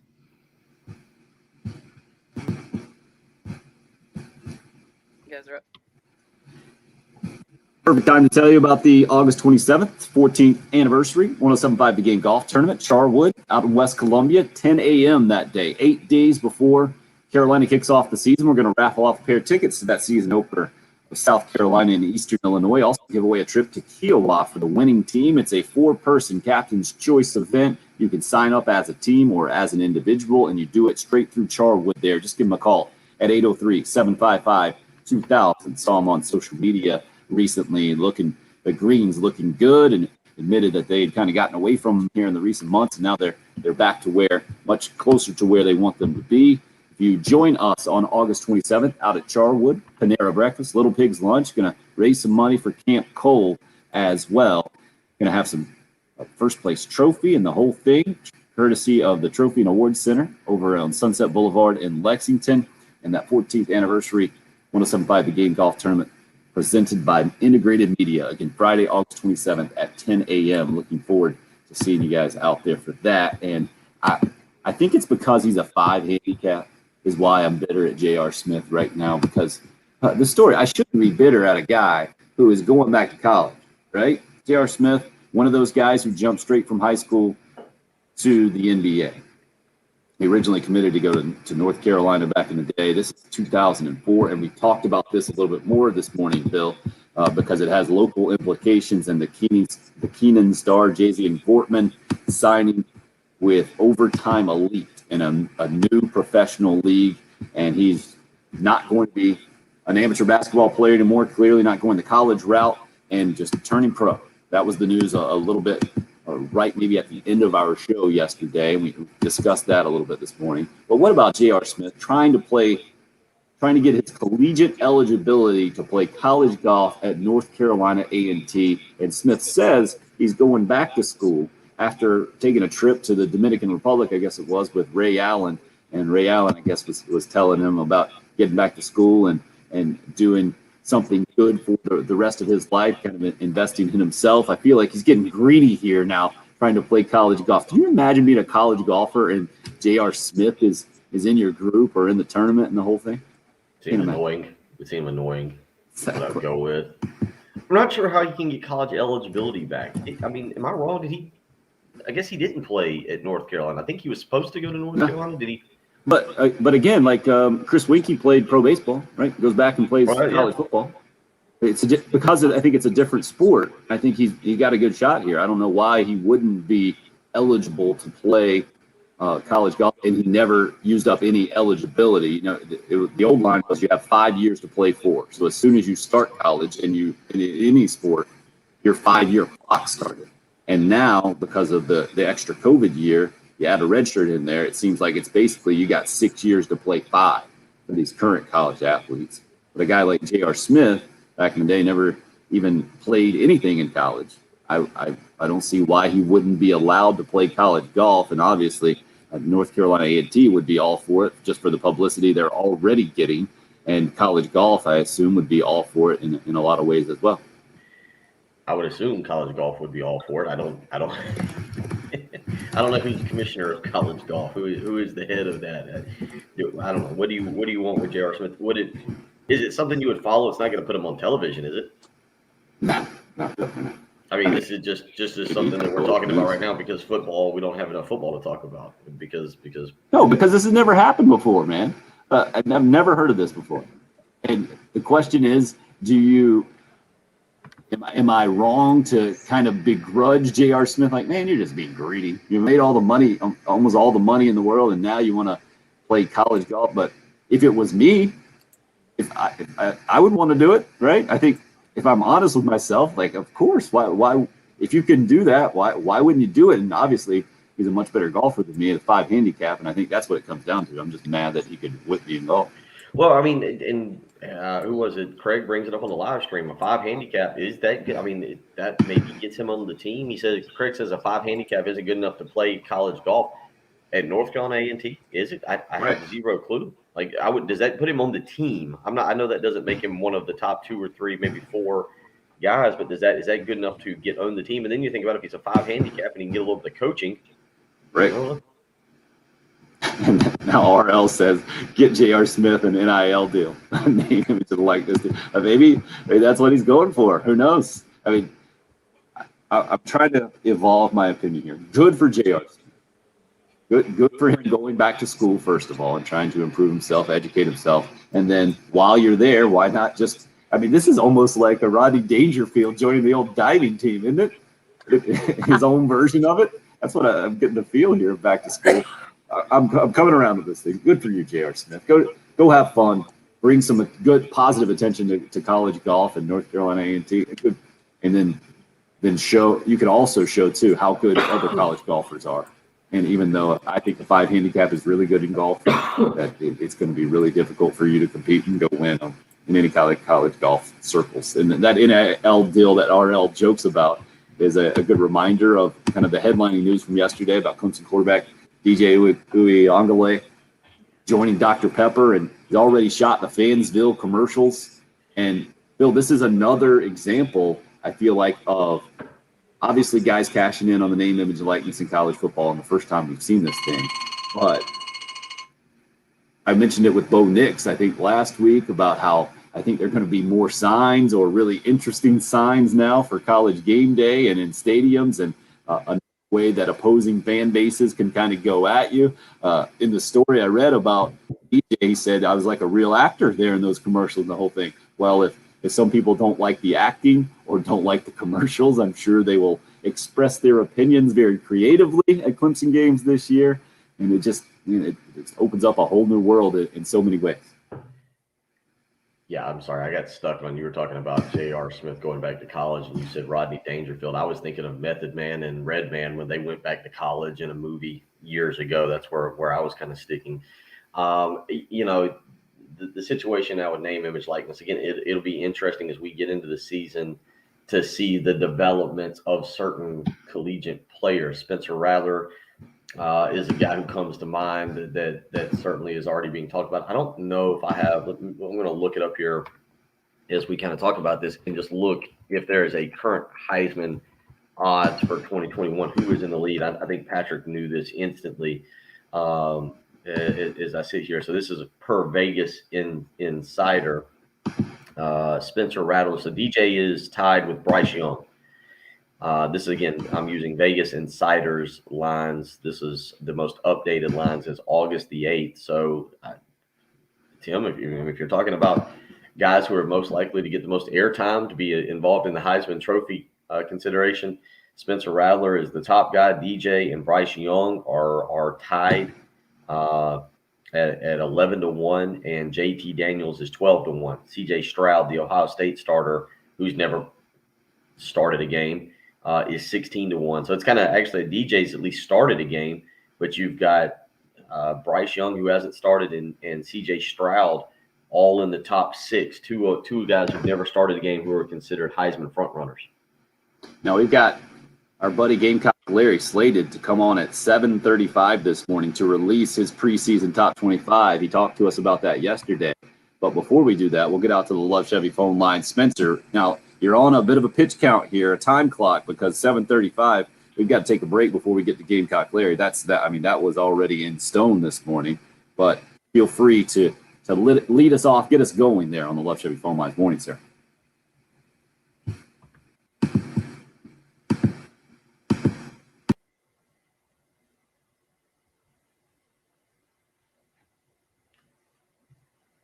Your call is exactly why we don't take calls. This is exactly why we don't take calls. Question for you. I guess a couple things. One, I just want to encourage all Gamecock fans to let's go on full-on boycott of Dr. Pepper. I thought it was a trash soda before. It just solidifies everything for me. So I'm calling my Gamecock brethren. Do not buy any Dr. Pepper. Send a message to those clowns that they cannot do a name, image, and likeness with that quarterback. That's ridiculous. And Ray Tanner, you better not be serving any Dr. Pepper in any facilities at USC. I'm just going to put that out there. Fair enough. Thank you, Spencer. Appreciate the phone call. I thought he had more. Nope, he's dropping the mic. We didn't get it out on that. The Dr. Pepper boycott is on. Spencer is leading that bandwagon this morning until a Gamecock gets signed by the same deal. And actually, DJ Uiagalelei, the only college football player to be part of this Fansville deal for Dr. Pepper, at least at this point. And none of the terms released. We don't know the dollar figure attached to this thing, but I'm sure it's pretty handsome for sure. And I mentioned our favorite 87-year-old caller. He called us up yesterday, all fired up about the preseason coaches poll and his top 25, said he was going to get his notebook going and give us his information this morning. We're going to do it when we come back. Kick off the second half of the show next. It's the early game on 107.5 The Game. 107.5 The Game. The game is on. Everywhere. On the air. Online. On your phone or tablet. On the app. Alexa. In the shower with you. Oh, man. Good news at my house is that the 16-month-old is feeling a little bit better. He's been feeling not so great lately, and I think that might have added to the mess on our floors, man. Yesterday, it was just classic. Maybe it's because he wasn't feeling his best. As soon as he's done eating, his ideal way to show us that he's done eating is just to throw anything in sight that's in front of him. And so that makes an awful big mess. It makes me appreciate the job that Zero Res Carpet and Air Duct Cleaning has done at my house that much more. They've been out to my house a couple of times, cleaned my carpets and area rug for me, also freshened up the tile in the kitchen and the bathroom. Great results. Made our home feel like it was brand new. And at this point where we're getting ready to go back to school, football season ready to crank up again, maybe the perfect time to get your home feeling and looking its best with help from Zero Res. And they'll do it differently than anybody else, by the way. A powered water system is what they use. No harsh chemicals involved in the process. That's especially important to me and my family. And my carpets have stayed cleaner longer because there's no leftover soapy residue. Yours can as well. Take advantage of that summer sale. 3 rooms of carpet clean, only $119 plus a free hallway right now when you mention me, Tim Hill. Just give them a call at 803-262-4020. Book online, ZeroResColumbia.com. It's Zero Res. Spell it backwards or forwards. It's the right way to clean.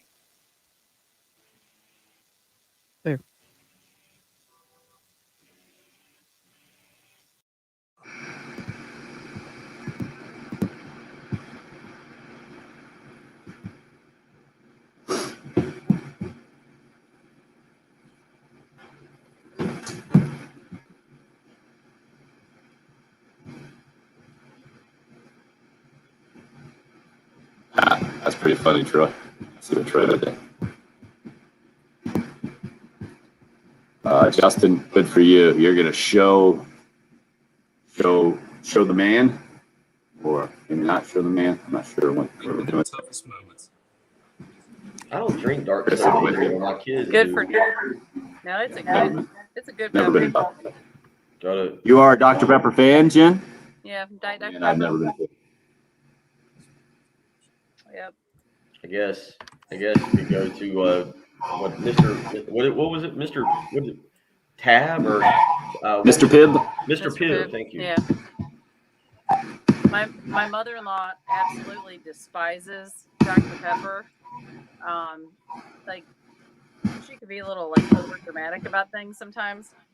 And so when she had knee replacement surgery, I got a 2-liter of Diet Dr. Pepper and emptied it out and made a floral arrangement with, silk flowers. So that was a Nice. Creative. what, Bill? What's that facial? Maybe I don't want facial expressions from you. You disapproving?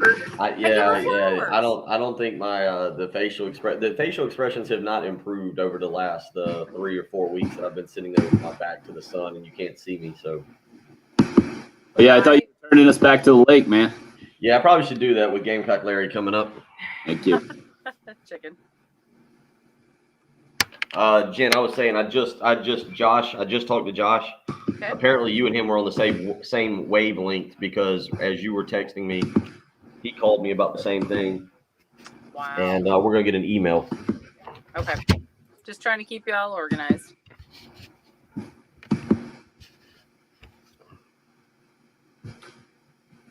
So, Bill, I'm thinking how. You mind if I give you a shout today when I hop in the car a little later on? You got a busy day? I'm around. I've got to take Austin. I'll be busy at about 5 o'clock. Other than that, I'm around. Okay, it'll be before then. Other than that, I'm pretty much available. Charles, it's so ridiculous. College players have had entourages for a long time. And they were already broke to begin with. I'm guessing a lot of these guys are going to be very smart with their money. Yep, that's exactly what I think of when I think college kids and lots of money. Very smart is the very first thing that comes to mind. Well, I'm hoping that there is more education coming. I assume that's going into play. It was interesting to hear Nick Muse. He's got a couple of things, but he says it's not that much money. He thinks he can get to about 5 figures there at the end of the year. Nice. I mean, that's how I'm thinking a lot of these NILs are. I mean, Bojangles can't be paying massive money for all these athletes. I'm guessing it's relatively reasonable or modest money, and you got to manage that well. Yeah. And probably some trade involved, There's also a lot of food options. I think you're looking for a dictator, Jim, not influencer. We did the vote, man. This is a democratic show. 5-4 Lake, 1 out. Heading back in. Coming back.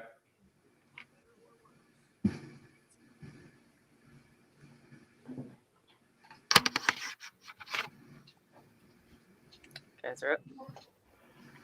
feel like I got to go announcer voice and really hype this up since we wanted to hold Gamecock Larry to it. Yesterday, he came on with us and mentioned he wasn't very pleased, I think, with the coaches' preseason top 25 poll. Gamecock's one of just 3 SEC teams not to receive a vote. Vanderbilt and who's the other one that didn't as well?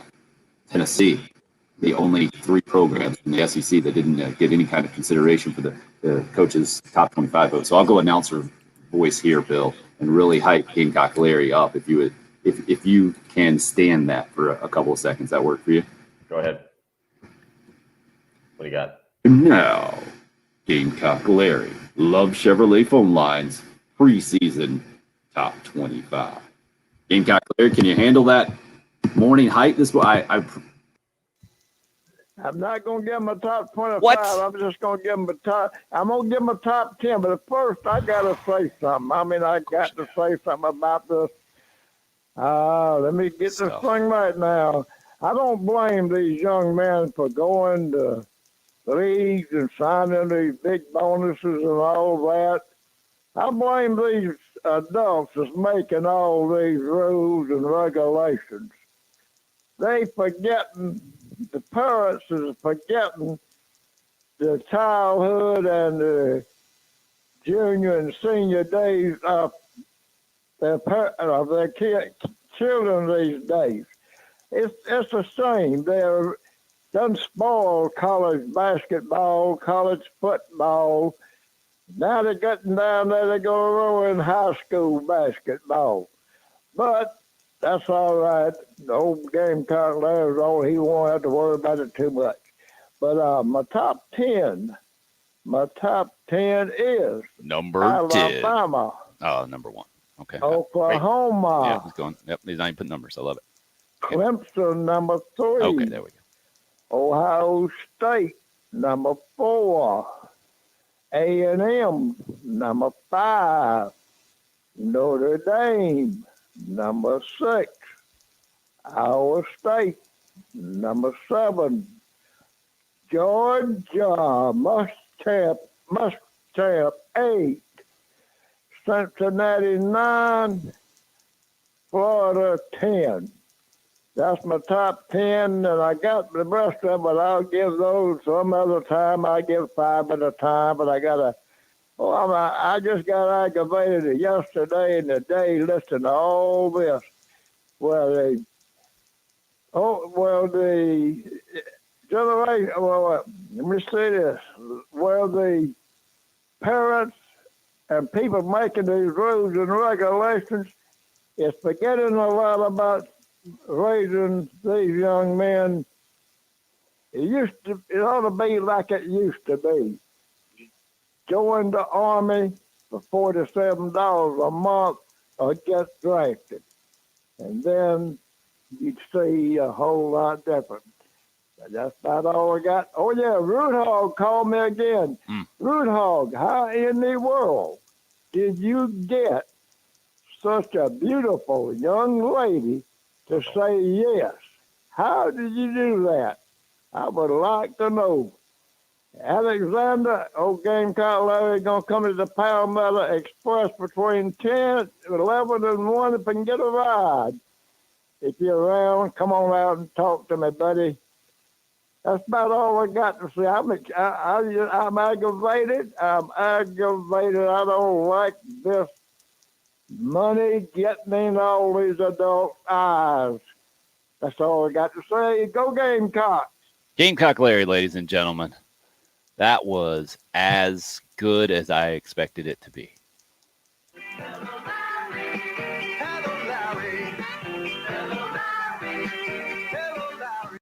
Got his own theme music now on the program. I mean, what else can you ask for? Gamecock Larry, ladies and gentlemen. Travis says, "What is a root hog?" And Craig said, "With get off my lawn." Well done. There was an Abe Simpson vibe to that call there. Gamecock Larry admitted if he'd been given $10 back in his day, he probably would have skipped his senior year. I was in his call yesterday. To me, I think this is something we all have to do as adults, is to go back and try to put ourselves in the situations of these high school kids who have tremendous opportunities, man. And if you're just joining us, we talked about it pretty extensively this morning. It was the news that came out right after our show yesterday. And Keenan basketball star Jazian Gortman, who's decided to turn pro and skip his senior year of high school, basically join Overtime Elite, this new league. And Bill, you said you saw a $650,000 number attached to the report at some unsubstantiated numbers, I think. But to me, it gets into life-changing money at that point. How much is that senior year moving on from that worth to you? And Bill, you said in your head, you did a 2-year thing because the way it's set up now, you can't go to the NBA until you're a year out of high school. So this is kind of a 2-year decision at least.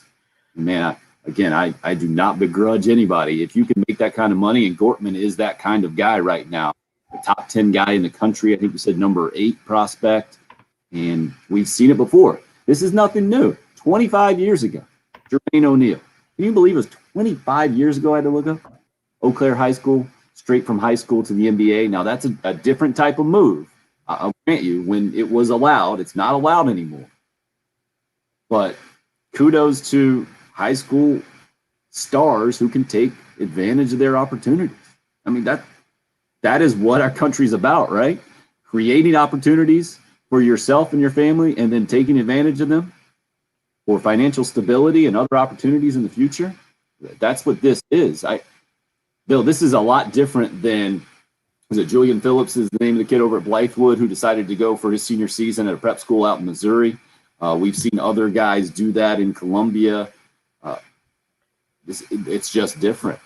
And I can't begrudge a kid for making this decision, especially if the number is anywhere close to what it's reported to be from a dollar standpoint. Where are you at on this? I know it's different, and it's maybe it's hard for you to wrap your brain around this thing because you have been so close to high school basketball and the recruiting game for kind of your former life. I mean, I think it's good for I like what Gortman did. I think is great. Not a big fan of what Julian Phillips did. I think he passed up an opportunity to be a hometown legend. We still talk about Stanley Roberts. Stanley Roberts didn't go to South Carolina. This has nothing to do with going to South Carolina or Clemson. This has everything to do with being a legend in your hometown. Gortman you can never fault Jazian Gortman for doing what he did. I can look at Julian Phillips and say I don't really agree with that. Two totally different situations. So we'll see. But the opportunity for Jazian, I think I'm saying his name correctly. If I'm not, I apologize. But it's absolutely something that's impossible to pass up. That the opportunity to make that kind of money. Now, it will be interesting. Again, I think he's an example of a guy that you would look at and say, I'd be interested to hear him in a few years, let's say 10 years from now. And this is something that only he can tell us. If he looks back and says, yeah, that was the right decision, or if playing in the NCAA basketball tournament for 1 year would have been worth it, especially with name, image, likeness now. No, there's no way he would make the kind of money that he's about to make. I totally understand that. I would just be interested to hear his opinion. That's all it is. I'm not saying he would be right or wrong, or I'd just be fascinated because that's growing up for me. Watching the NCAA basketball tournament was always something that I dreamed of playing in that wasn't even close to a reality. For Jazian Gortman, it is a reality. He's got great choices in front of him. So I'd just be fascinated to interview him and talk to him in 10, 12 years from now when all this is settled down and a lot of things have played out for him, and see how he reflects back on his decision. So interesting, certainly good for him. He had offers from across the country, could go anywhere he wanted to. Rising senior at Keenan, was playing for Zach Norris, certainly a very, very, very good coach. I've known Zach for a while and one of the best coaches here in the Midlands, and has gotten the most out of players and developed a lot of them. When you go back to a guy that I played with and Buddy Harper, and we've seen Marcus Stroman, who came through and went to South Carolina and transferred out, and several other very, very highly thought of Keenan players in time. But not a fan of the other kids who are leaving and going to prep schools around the country when you've accomplished everything you could have accomplished right here in Columbia. That's why I like GG Jackson. And unfortunately for those kids, when they come back, they're not known. Nobody knows who they are because they accomplished nothing in terms of like winning a state championship or building their brands. Everybody talks about basketball here in the Midlands, high school basketball. It was at its peak in the late 80s when you had JoJo English and Barry Manning and Joe Redd and all those guys playing at Eau Claire or Lower Richland or Dreer or schools right here in the Midlands. And you had great games that allowed younger kids, myself, to watch them and think about how great high school basketball was. So different age, different time. We'll see kind of where it goes. But congrats to Jazin Gortman on an incredible opportunity. It'll be fascinating to follow his career. And we stop this gas baggy hot take. Take a break here on the early game.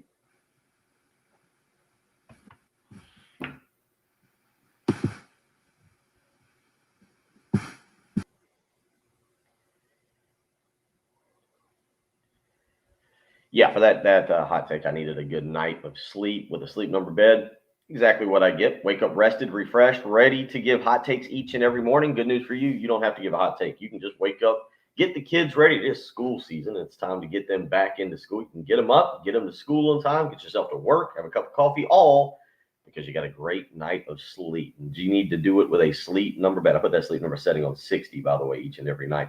Discover the Sleep Number 360 smart bed now during the biggest sale of the year. All beds are on sale. Save 50% on a new limited edition smart bed plus special financing. Again, subject to credit approval. Minimum monthly payments required. See sleepnumber.com for details.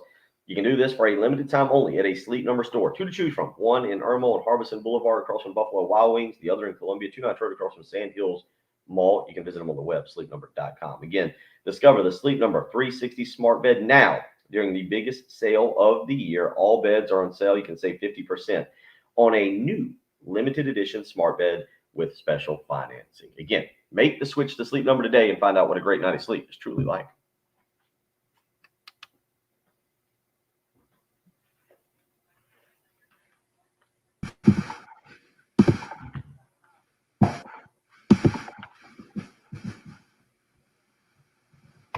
All righty. I guess Number 8. Right, number 8. Sorry, what was it?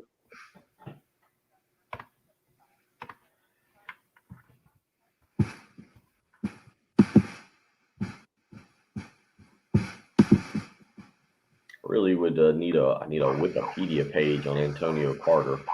Well, you got that. The bio in the email, I think, might be the best way to go. I think you're going to be right.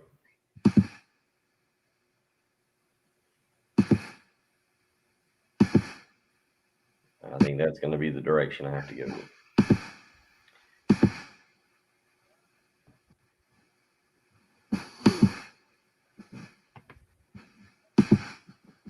Jen, we'll cut that Sleep Number at the end of the show. Is that good with you? Yeah, that's fine. Good. Lovely. Today or tomorrow.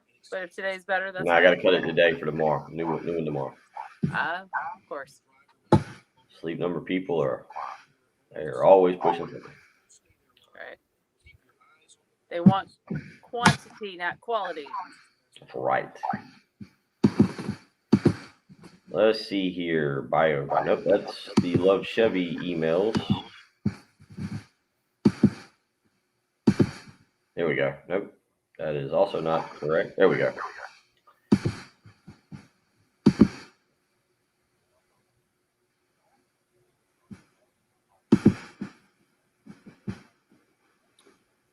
So, Bill, will you end the broadcast here on the live stream when you're done? Or do you want I me will do it just for you, buddy. Thank you. I'm jetting here in a couple of minutes. Got Meet the Teacher morning at my house. Morning, Whit. All right, we're about to head back in. Cool. Jen, will you turn up the interview audio in the studio so the guys in the live stream can hear it later on? Thank you. Thank you. Do you want me to put on the podcast as well? Yeah, that would be good. Thank you. Do both of those, and that'll be our post for the day. That would be cool. You guys are up.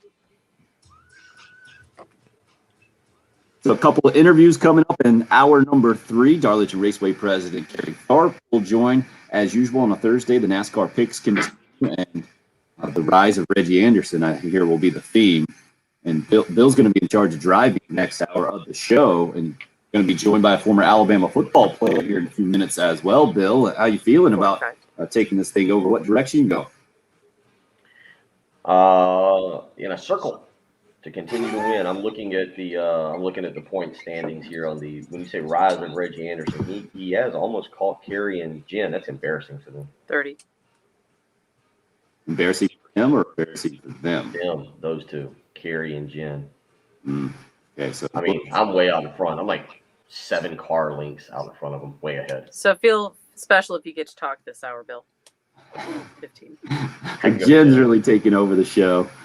I'm off to meet the teacher. Please. Well wishes and kind thoughts are. Take an apple. Teachers love apples.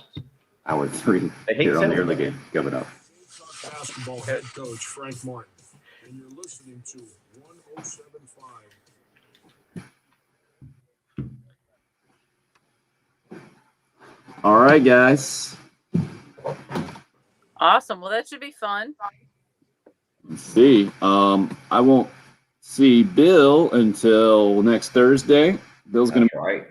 be Monday, Tuesday, and Wednesday, and I'm off tomorrow as well, trying to play in a golf tournament with my pops. So I will Nice. see you guys on the live stream back on Monday morning. Bill, good luck doing the afternoon shift next week. Thanks for doing it. It's a thumb. That's a thumbs up. Yep, I've got it. I'll have it under control. Loads of fun. We'll take All the right. zaniness to the game time show. See you guys. That should be fun. Bye. Have fun. All right. It's just us. Now we get to do what we want. Yeah, now the real fun starts.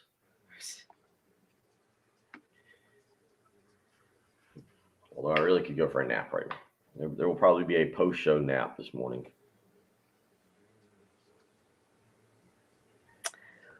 All right. And this break is just a smidge longer because you guys are running a little long. So, A smidge longer. All right. And Anthony Carter is supposed to be calling Antonio? him two phone calls. Whichever you want to talk to.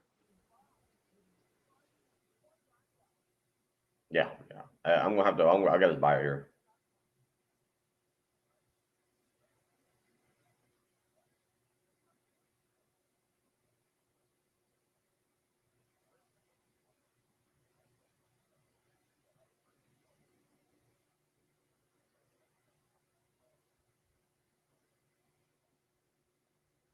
I sent Jen a picture, a buddy of mine, or a video. It said you had one job. It's actually pretty funny. It's a camera lady on the beach who cannot get her footing to take the magical moment of a marriage proposal. Yeah. Bless her heart. That's right, Travis. The inmates are running this out. The problem is we don't have Patrick. Since Patrick's been up working all day, he's usually more energetic and very, very excited to just have the live stream, right now, to just go off on some kind of tangent about something, a TV Right. show, a movie he recently watched, some kind of hot NFL draft take. Shh, Nikes.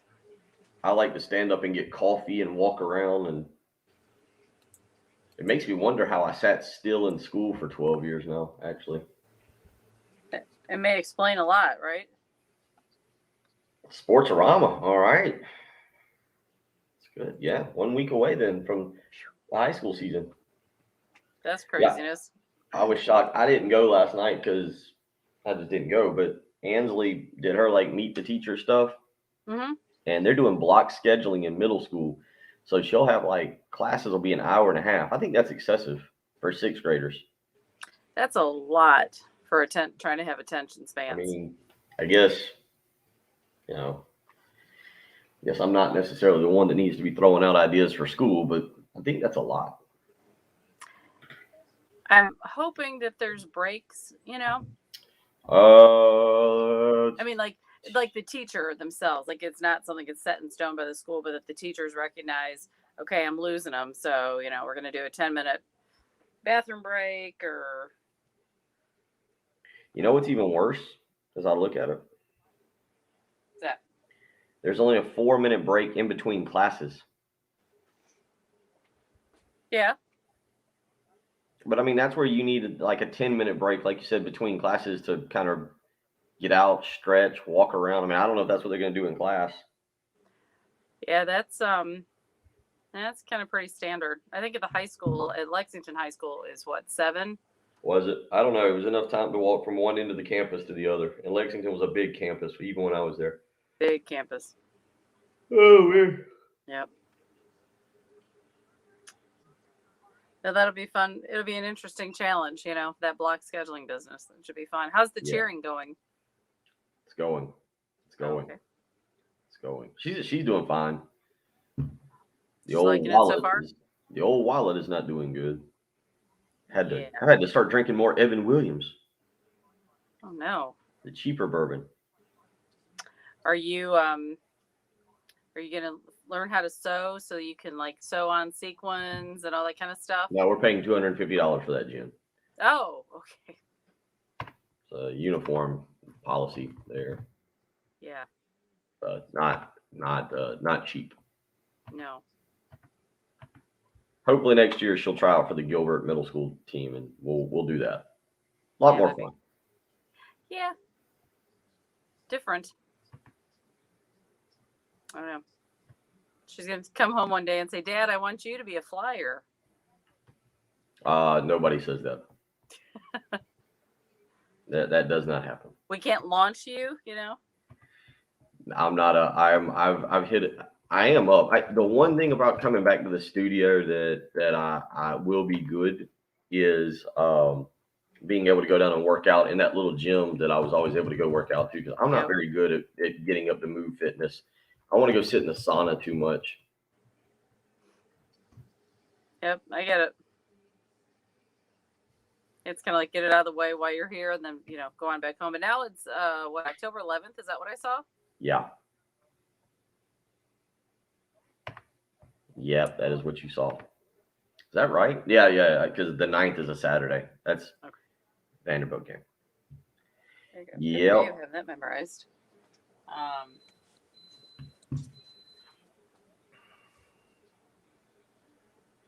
Actually, the 9th is at Tennessee. 16th is Vanderbilt. Are you That's what I have in here, unless something's changed. sure, Clark? No, I wouldn't guarantee anything that's in here, but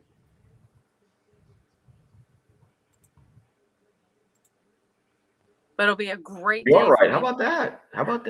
I've been planning a trip for the 9th, and I thought it was the Vanderbilt game. Oh, Well, that's not convenient because that means the fair starts the 16th. Man, I've had that backwards for weeks. That's a mistake I typically do not make. Well, feeling pretty strong here. shoot.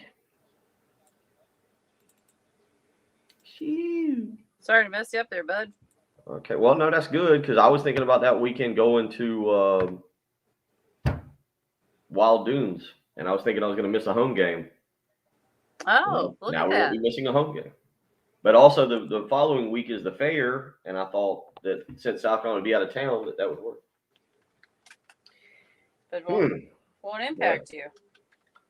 It's been a long month. Yeah.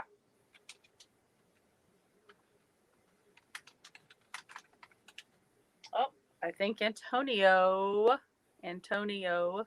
is going to be calling. Excellent. I've got his bio right here. All SEC as a freshman.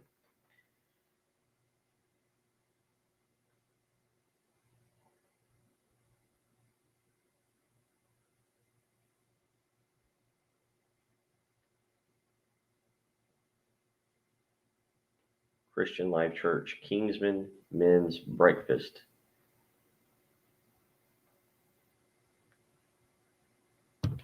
Okay, let's make it happen.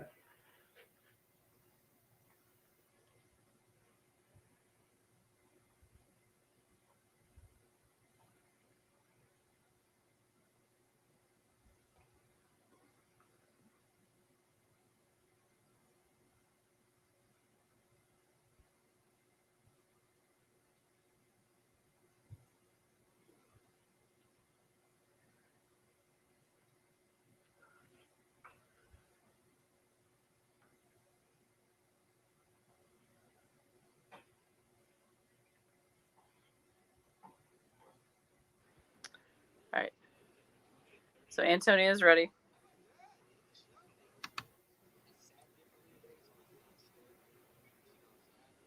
When he called in, he said, "This is AC Carter." I can start with Antonio and go from there. You're up. We do have one more hour. Tim Hill is off. He is going to grace the teachers, his kids' teachers. He gets to meet them today, or maybe they will grace him with their presence. One of the two. We don't know which one. We'll find out more. Tim will actually be back on Monday, so tomorrow, just programming note. It'll be Patrick, myself, and Jen carrying you through your Friday morning, getting you into another weekend closer to the start of college football season. We'll talk a little college football here coming up in just a minute. If you want to join us today, 803-404-6100. You can do so on the Love Chevy phone lines of the Cool Care Heating and Air text line. Bill Gunner, Jen Jensen, 806 here on your Thursday morning. Again, football tonight, and we want to talk a little football. We want to talk a little bit with Antonio Carter, former wide receiver for the University of Alabama. Alabama fans out there may remember him as AC Carter. I'll call him Mr. Carter for right now. Welcome in, Mr. Carter. How are we doing? How would you prefer to be called? Is it AC, or do you want to go with Antonio?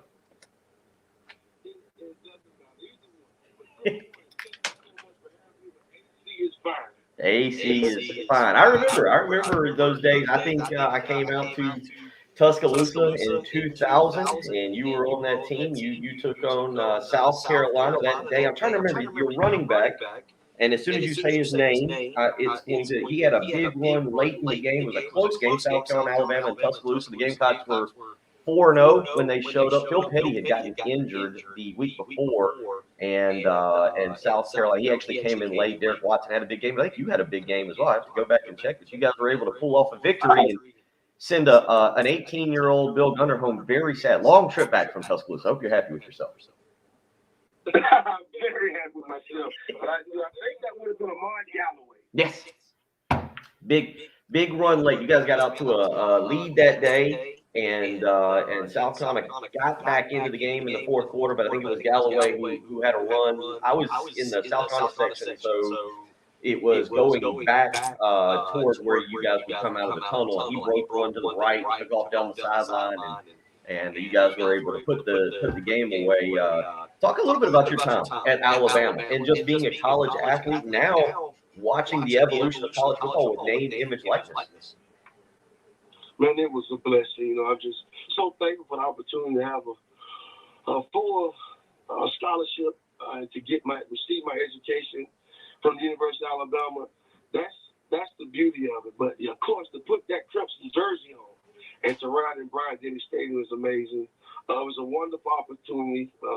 What a blessing for Coach Mike Dubose, the head coach at the time, to come into Tallahassee, Florida, in the Seminoles' backyard and pull me out of there, with the help of Ronnie Cottrell, who was the recruiting coordinator, recruited me, who had come from Florida State, and also my receiver coach, I love to death, who, man, I'm telling you, is great man of God, but was an awesome mentor, father, big brother, Coach Dabo Sweeney, so that was a big part of that thing, and, just the experience, the camaraderie, the family.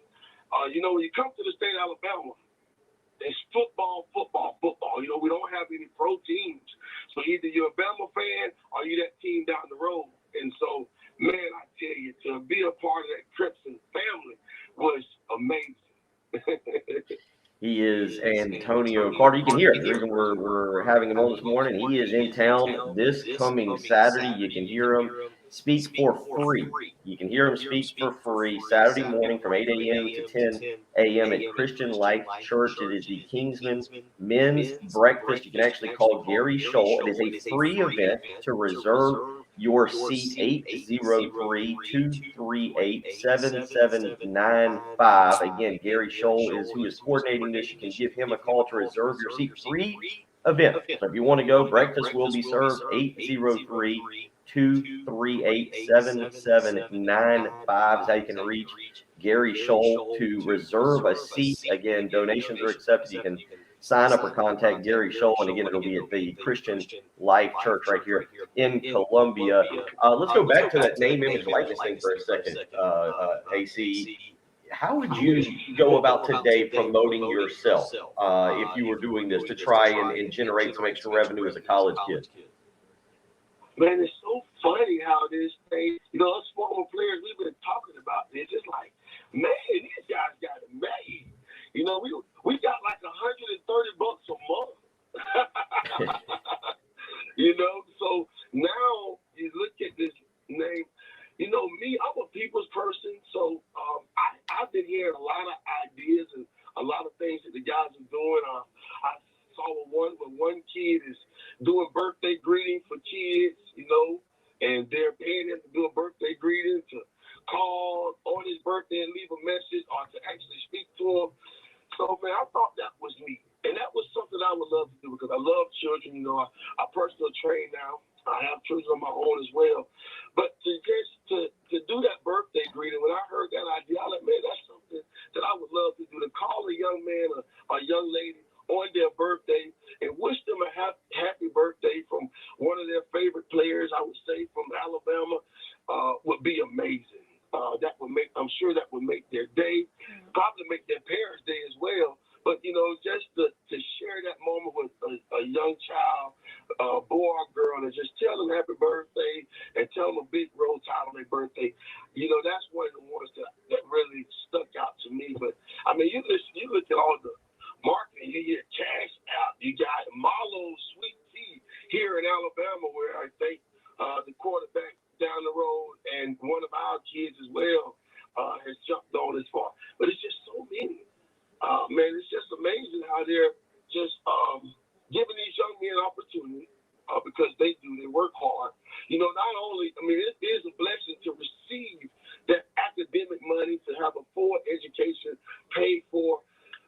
That's the beauty of that. I think that's one of the biggest things to be thankful for. But to be paid, the university does. They bring in a lot of revenue from different places, from hot dogs in the stands to TV time, for SC championship. For different ways. So for these young men to be compensated in a way, I don't know really the details of it. I don't know the boundaries of it. I've heard some good, some bad, but either way, it's good for these young men to be compensated for their hard work. And to get out there and play for these universities, which is making some really, really great money. For these kids to get a piece of the pie in some form in marketing is amazing. And I think they deserve it. I'm happy for them. I just pray that it doesn't get out of hand. I pray that it doesn't divide locker rooms, to see one kid get this amount, another kid not get anything. That's my prayer, that it doesn't separate the football team part of it, because that's the fun. Being in the locker room with you guys, cutting jokes, having fun. Those are the moments I remember more than anything. And I just pray that the money doesn't come in between that relationship, that bond of the guys being in the locker room. He's Antonio Carter joining us this morning. Again, you can hear him this coming Saturday morning, free breakfast at the Christian Life Church Kingsman Men's Breakfast, 8 a.m. to 10 a.m. You can get in touch with Gary Scholl. You can give him a phone call to reserve a seat, 803-238-7795 to hear Antonio speak. Free breakfast. You get breakfast with it. You can hear Antonio speak, who does a great job. You played 3 years at Alabama. You got a coaching career as well. You coached under Mike Price at UTEP, and then you went back to Alabama as a graduate assistant under Nick Saban. So let me ask you 2 questions here, 2-parter. One, you just covered how you would handle name, image, likeness as a player. I'm kind of interested now. You were kind of going down the path of locker rooms and potentially dividing. How would you handle it as a coach nowadays? And then we'll get into a little bit. I'm interested to hear your take on coaching or being around Nick Saban and his philosophy. But let's start with that name, image, likeness thing as a coach. How would you handle that with your position group or with your team? Well, like I said, I don't really know the details of how it really goes about. But at the end of the day, I would tell those guys, we are one heartbeat. Everyone is gonna reap a reward. Again, I would just continue to hammer how important the educational part is. Being an opportunity to have a a full scholarship to play ball. Because really, I'm talking because I don't know this, and I'm just kind of throwing this out there. I would think that this is more geared towards scholarship guys. Nothing against walk-on guys. And we had some great walk-ons, and walk-ons are very, very important, being a part of the football team.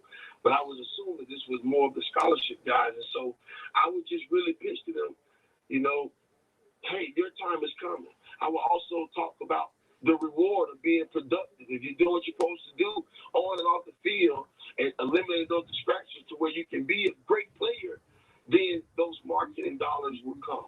You would get your name out there. I mean, those guys who are being rewarded for some of these marketing deals, they went out and performed very well at a high level.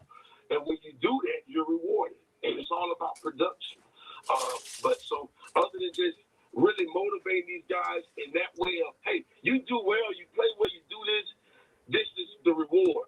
At the end of the day, I will make sure that they understand that they are being rewarded. They have been rewarded. To get $150,000, $200,000, I don't know, I'm just throwing a number out there, for a full academic scholarship at all of these universities, man, it's unbelievable. It's a blessing to have your education paid for.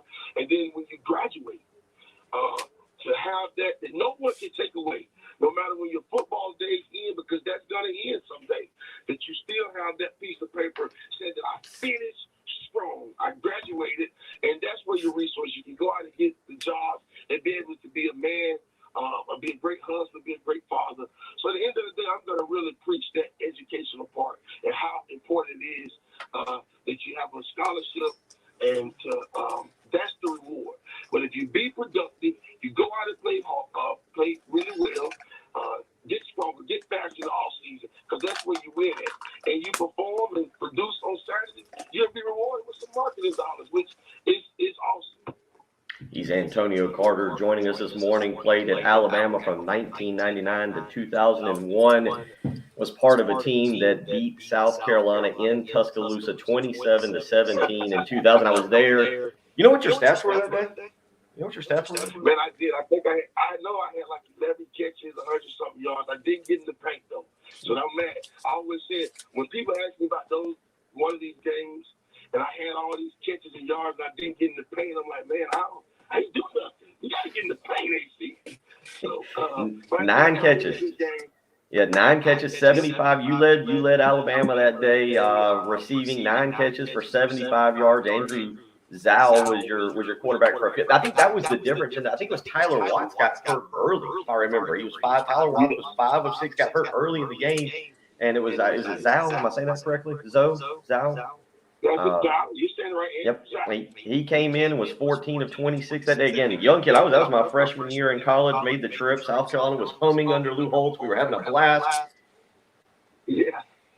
You brought a young Bill Gunner down, AC. You brought a young Bill Gunner down there in Tuscaloosa. Well, I tell you, it was fun. All those games were fun. I tell you what, I did take a big hit. You guys had a really good safety that year. I think it was like in the teens. The number was a team. Man, he came down here like ran a dig right across the middle. Man, he laid one on me. So I remember that game really vividly because I had a bloody nose. Probably Antoine Neesmith going back where we had a linebacker, Shannon Body Bag Wadley was another line. Those were some good teams that got going. I am setting you up, by the way, because the next year was a very happy Bill Gunner sitting in the student section at South Carolina rallied from 13 down. Yep, 37-36, and we figured out how to stop Alabama. We held you to 2 catches for 17 yards. That was the key. Yeah, that was the key, I guess. I tell you, that was another great game up there in Columbia. To go up there and play, great atmosphere. I tell you, that's one of the stadiums I do remember. You don't hear a lot of people talk about it, but it was a great atmosphere. I tell you, man, it was loud and it was fun. I really enjoyed playing up there in Columbia. He is Antonio Carter again. He will be in town this coming weekend. You can hear him Saturday, 8 a.m. to 10 a.m. at Christian Life Church, the Kingsman Men's Breakfast. You can call Gary Scholl right now. Give Gary a call here when we get to commercial break. Continue listening to us. Then call Gary, 803-238-7795 to reserve your seat there. They'll have a breakfast for you, and you get to hear AC talk. It'll be a lot of fun. over there at the Christian Life Church, the Kingsman Breakfast. Before we let you go, talk a little bit about Alabama nowadays, and you were there when Nick Saban started his run. What do you remember about Nick Saban and just the philosophy and attitude he brought in to Alabama at that time? Man, what I remember about Coach Saban is his passion and love for young people. Man, I love him to death. We still, to this day, I go down and work football camps in the summer. Coach Saban is very, very good to the former players. He has an open door. It's been a little different, challenging with COVID now. You know, he does have to protect his guys, but he always welcomes us really well. But to be a sponge, to be in the meeting rooms with him was amazing. The way he went about his business, very structured, very organized, very passionate. You know, a lot of people, you know, you look at Coach Saban, they say, man, he looks like he's always mad and upset. Man, Coach Saban is awesome. Always smiling, you know. When he's around his guys and players, he's loving. But, man, I tell you, he just demanded a lot. I mean, do your job. He always talked about when he was with Coach Belichick, and they had one whatever sign or a poster board in the office, throughout the whole office. Do your job. And that's what he expected. And he held you accountable. Even us GAs, I remember him getting on me pretty good one day. I mixed the scout cards. We were doing the 7-on-7 period, but we was doing team, but I was doing the scout cards. And so I had my practice script flipped, and man, we was wearing them out. But they was we was doing stuff that they weren't prepared for. So it was pretty funny. He got on me about it. But that was a learning curve for me because, you know, I would have thought, oh, man, it ain't that important. No, it's very important. And he made sure that I knew that it was very important. And that's how he go about his day each and every day. You know, like I said, man, I love him to death. Very passionate, very loving. Love young people. He's going to encourage them. He's going to motivate them. But the number one thing, he's going to hold them accountable, and he's going to challenge them each and every day. And so, man, it was great to work for him. He had a great staff that I had a chance to be up under as well and learn a lot from those guys. But the one thing I learned from Coach Saban, if I take away, is the love he had for young people and the passion he had for football like myself. Can his model be copied? We've seen it. It's so interesting, the SEC, and unfortunately for South Carolina fans, I'm bringing up a bad memory here with what just happened with Will Muschamp. But you've seen Muschamp, you've seen Kirby Smart, Jeremy Pruitt.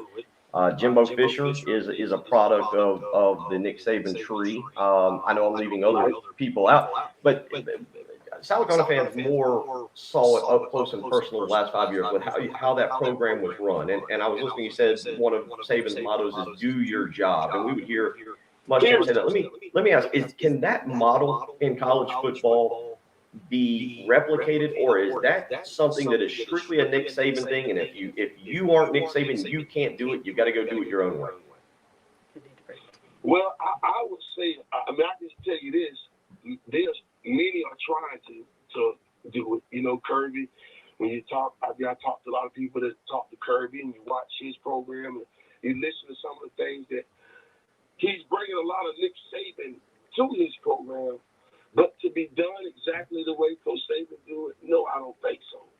He has his own unique way, his own the way he go about it. I mean, I think you can take parts of it, but at the end of the day, you have to be authentic with those kids. If you're trying to do something exactly the way another person is doing it, another coach is doing it, man, you're gonna have trouble. You're gonna fail. Because those kids are going to see right through it. They're going to say, man, this guy fake. But I just heard that on YouTube. I mean, these guys can go YouTube or Google anything. They're going to say, man, that's what Coach Saban just said the other day or whatever.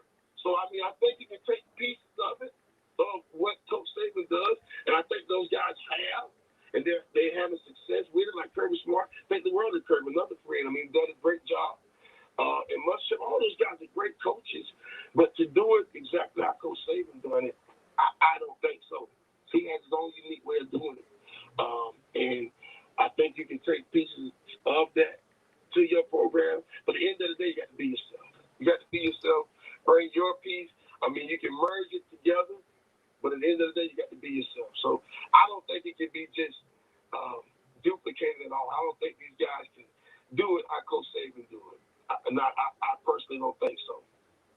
He is Antonio Carter, AC Carter. You can hear him this coming Saturday right here in Columbia, the Christian Life Church Kingsman Breakfast. It is free. Free event. Contact Gary Scholl, 803-238-7795. We'll have breakfast for you from 8 a.m. to 10 a.m.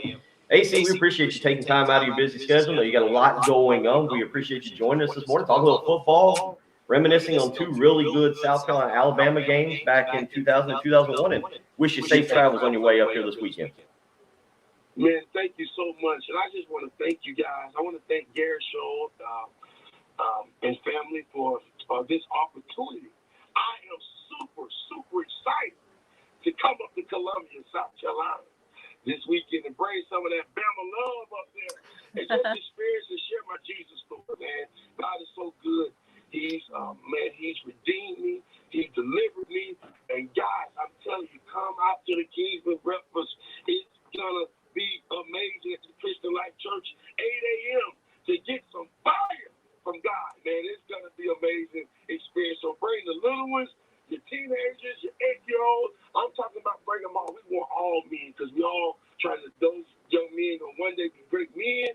They're going to be great husbands. They're going to be great fathers. And, man, I just want to share my Jesus story and maybe to help one young man, older gentleman through their journey of life, man. So I'm so thankful, Bill, for this opportunity. I wish you guys the best. I'm praying for you guys. I'm excited to come to Columbia, South Carolina this weekend. We look forward to it. You can hear that energy Saturday morning, 8 a.m. to 10 a.m. at the Christian Life Church. Contact Gary Scholl right now and reserve your seat, 803-238-7795. AC, take care. Again, safe travels to you and best of wishes to you and your family. We'll return here in just a second. You're listening to the early game on 107.5 The Game. Your 24/7 sports station. I'm feeling pretty good. Pretty good. 107.5 The Game. Woo, you listen to AC on Saturday morning, you're going to be feeling pretty good. That was a lot of energy he just brought right there. You're going to be feeling pretty good yourself. Almost as good as you'd be feeling when you find out how much you can lower your monthly payment on your mortgage. That's right. You just need to call the mortgage guru, Jacob Crowder, with First Palmetto Bank, 803-719-1005. That's how you can get in touch with him this morning. It's a 5 or 10 minute phone call. Just a quick phone call. Call Jacob. See what he can do for you and your family. You never know until you make that phone call and see what the interest rate could be, what you could end up saving, how much you could get back if you've got some equity in your home. Make the phone call today. 803-719-1005. Jacob and Brian Kovar teaming up to help families around the Midlands save money by getting a lower interest rate, maybe getting some money back if you've got some equity in your house. Just give them a phone call. 803-719-1005. He's the mortgage guru, Jacob Crowder with First Palmetto Bank.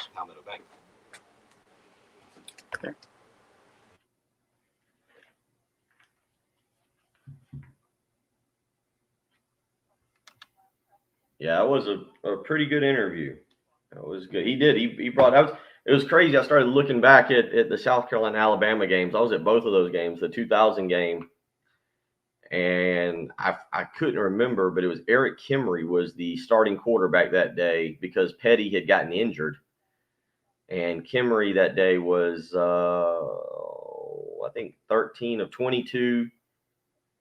For 113 yards. And then Phil Petty came in and lit it on fire. 7 of 19 for 151 yards, 2 touchdowns. Petty threw 2 interceptions that day, though.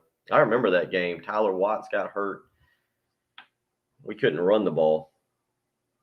Watson had 12 carries. Derek Watson had 12 carries for 42 yards that day. But we got him back the next year, 37-36. That was a great game at Williams-Brice. I don't know how many people were watching was at that game at Williams-Brice. That was a really fun game.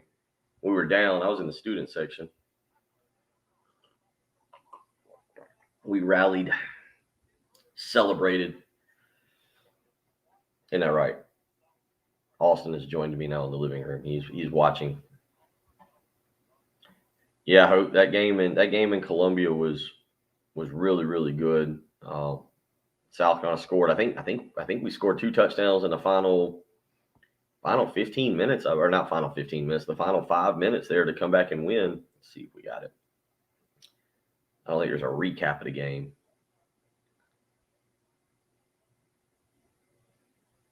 Just looking to see. Rod Trafford. We threw to the tight end. All those throw to the tight end people would be very happy because Petty threw to the tight end. Rod Trafford there at the very end of the game to win. I think scored within in the last minute and a half, last minute, I believe. Maybe even less than that. Those were really good games.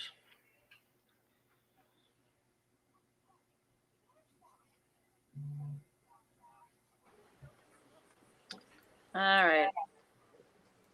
I tell you what, he has an energy. Amazing. Mm-hmm.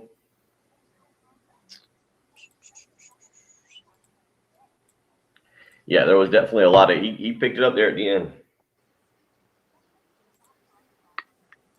Hope that wasn't, what was funny is we beat him in 0-1 and then we went back out in 0-4.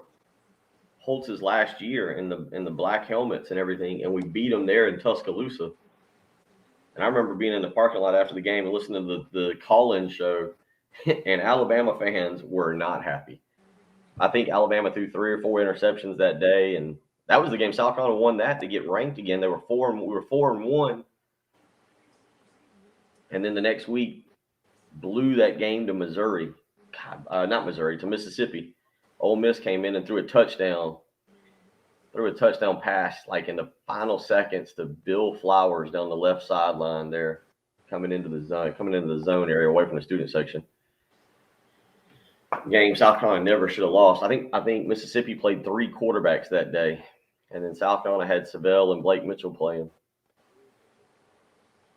If South Carolina won that game, they'd have been 5-1 and rolling right along. Instead, they lost that one.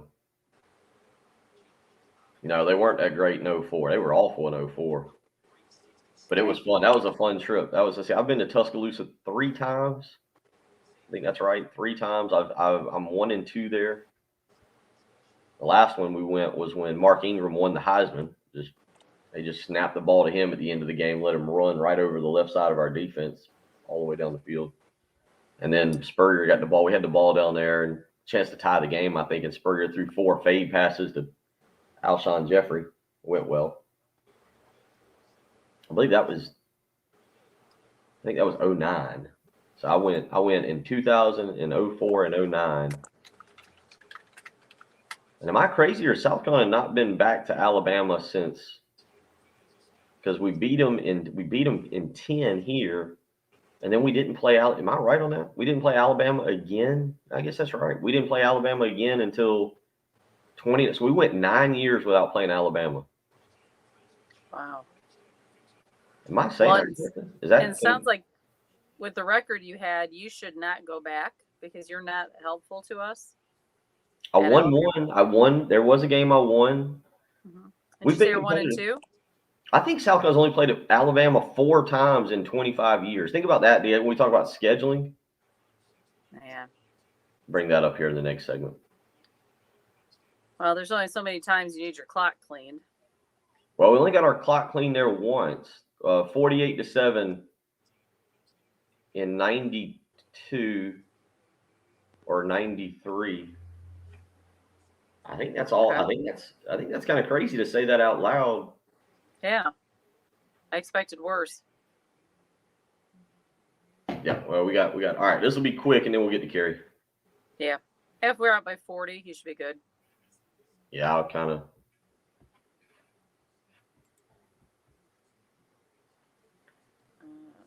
Yeah, that's Travis. I want to get into that in a minute here. Let's see. I'm going to confirm this.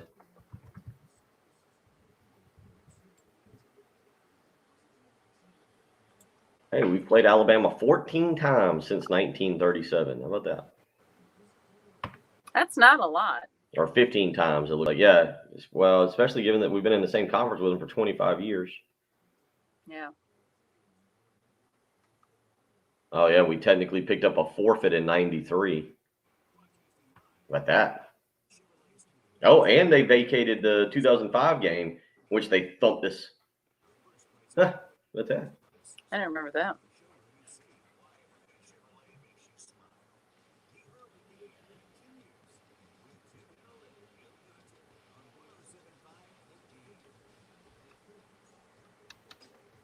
Yep.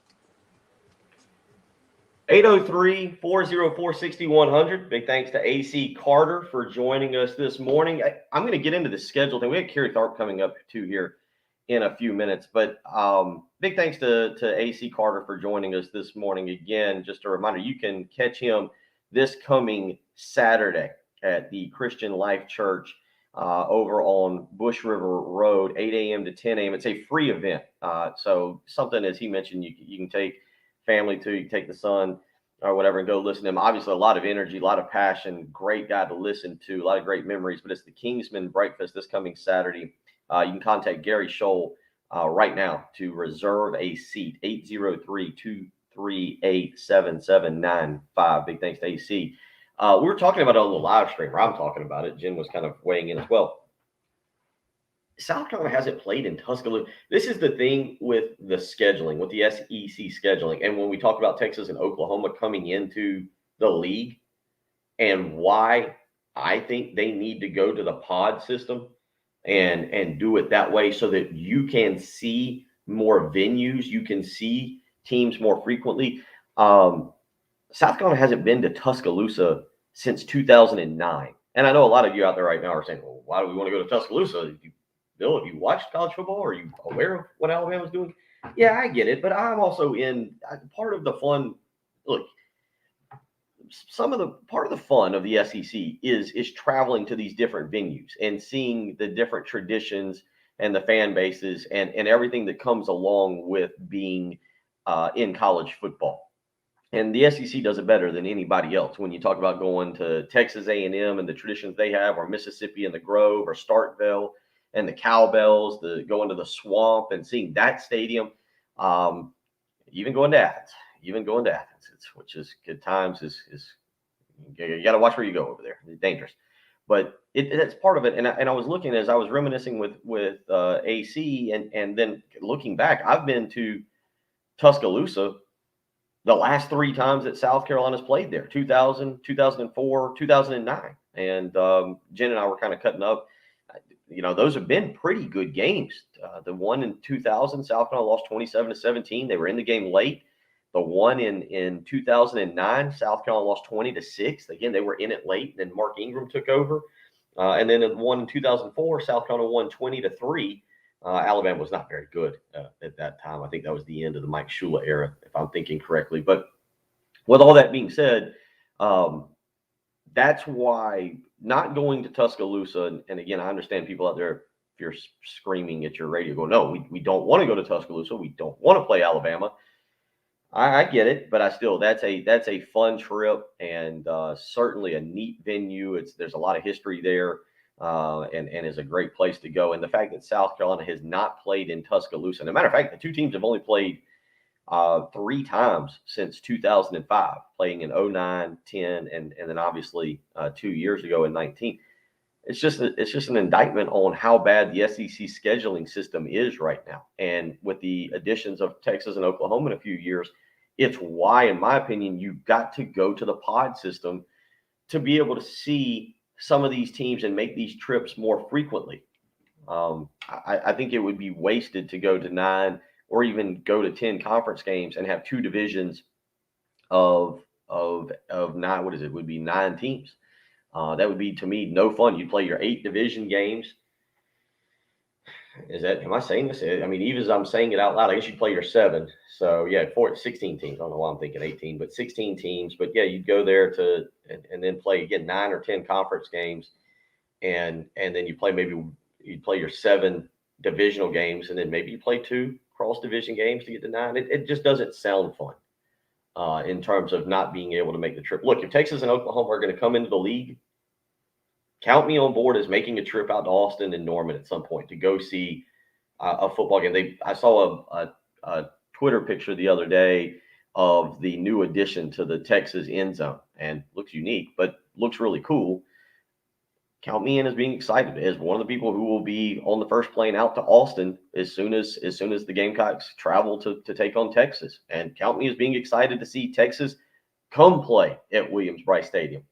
Yes, I realize that it could be ugly when Oklahoma or Texas come. I realize it could be ugly if I have to go out there. But you know what? That's part of the fun of college football and part of what I'd like to see. And then another reason why you've got to see the SEC go to this pod system in order to have in order to be able to go and make these trips. I think a lot of people would say, especially I think a lot of older Gamecock fans would kind of agree that, you know, there were fun trips back in the day before South Carolina joined the SEC. I know my father still talks about going to Blacksburg, Virginia for games against Virginia Tech. And even though Virginia Tech wasn't a great program back then, how much fun it was, other trips that were taken, and that's all part of it. 803-404-6100 if you want to weigh in. Yeah, Travis was bringing up, York weighs in. The scheduling has to change for the SEC. We'll see what they do. We'll see what they do. All that's kind of died down for now. I imagine it is interesting, and it's just something to kind of keep an eye on. Just kind of keep an eye on. We're kind of at that point right now where the SEC starts to look ahead to putting out the schedule for next year. Right now, we know South Carolina's non-conference games next year. Charlotte, Georgia State, one other one I can't think of off the top of my head, but we know those games. The question is what does the SEC schedule look like next year? And how long do they wait? When do we find out when Texas and Oklahoma will actually join the conference? Will it actually be 2025? I can't believe it'll be that. I would be a little surprised if it wasn't next year. I just think the bad blood that has been built here in recent weeks between Texas, Oklahoma, and the Big 12 is going to be a little bit too much for them to stick around, definitely for 3 years, let alone 1 year. It wouldn't surprise me to see Texas and Oklahoma join in 2023. That does make, to me, the most sense. It gives you 1 year next year to kind of make sure you've got everything aligned to work everything out. I do think that this has been going on for a while, and that the SEC is 3 steps ahead of this process. They know what they're going to do with the divisions. I think there's probably more inner workings right now with scheduling and trying to line that up. If ESPN's involved, very easy to buy out the remaining contracts. So we'll talk a little bit more about that tomorrow. We'll kind of get back into that. Again, South Carolina will be back on the practice field today. No media availability, so we won't have any audio from or anything from the guys. Shane Beamer will be the next one to speak, and he will actually talk on Saturday after South Carolina holds its first scrimmage of the year. Coming up next, I continue my dominance, of course I do, in our NASCAR picks, way ahead of everybody. Kerry Tharp, though. I'm sorry, what? Were you weighing in? Was that a pick? That'd be just as good as your pick. Time for break. That's exactly what you and Kerry are screaming as I continue to dominate. We'll get Kerry Tharp on the phone lines and hear what he's got to say as NASCAR winding down, heading to the playoffs. Darlington. We'll talk about the opening weekend of college football season. Jen, Darlington, not far away either. So we'll get into that. We'll get into that as Kerry Tharp joins Jen and I here. You're listening to the early game on 107.5 The Game.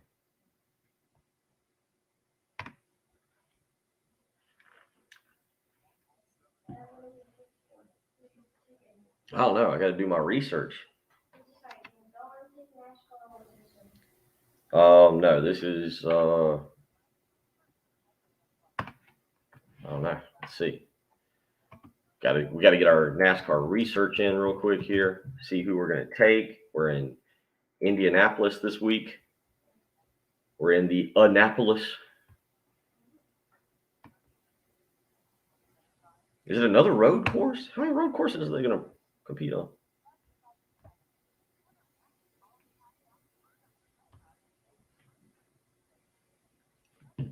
Jen, we're on another road course this week.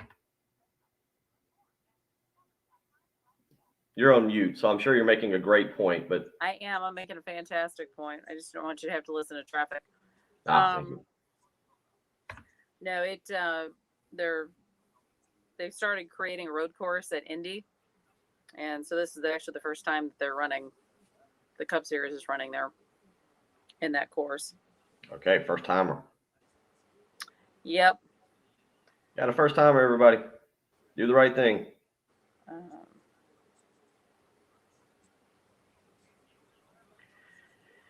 Alrighty. Well.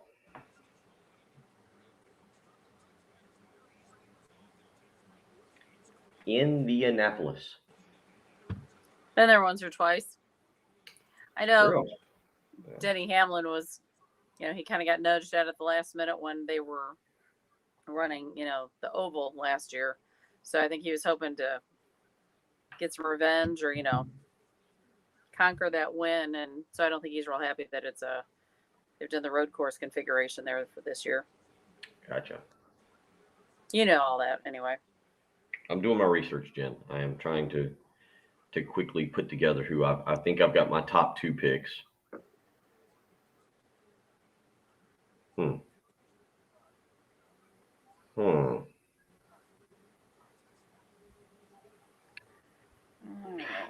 Elliott almost pulled it off last week. That would have been glorious.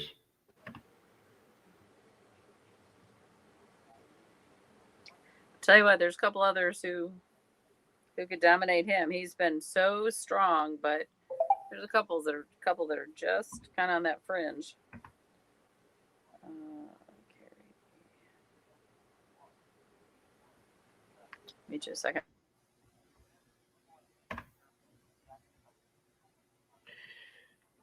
Yeah, I was young. I was 10 or 11 in that 92 Bama game.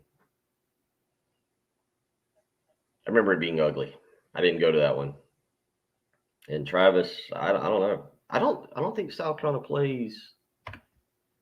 The Appalachian State game is not next year. Future schedules. I think they play Liberty next year. Actually,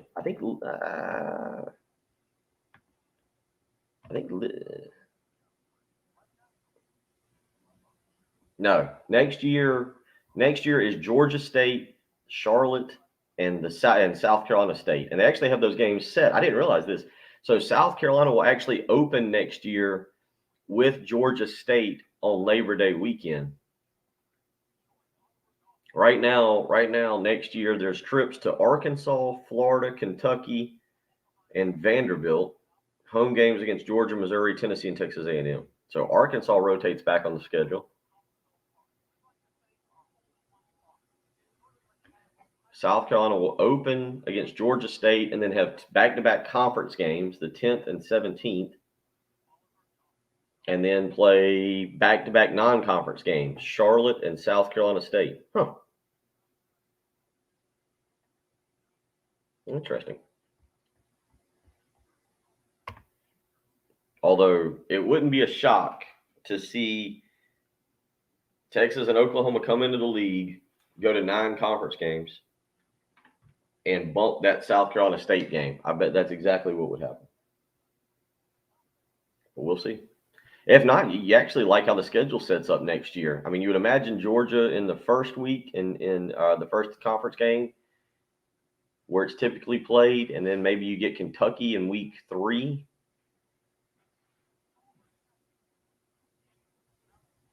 That'd be 4 home games early on if it's Georgia. I don't know if they'll do that. It'd be interesting. Well, your way.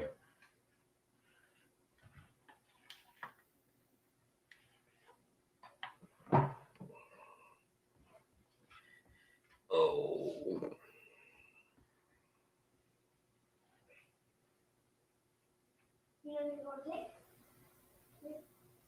I think I know who I'm going to take.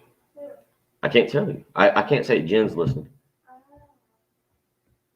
She would take she's on the phone with Carrie right now. They're probably plotting against me.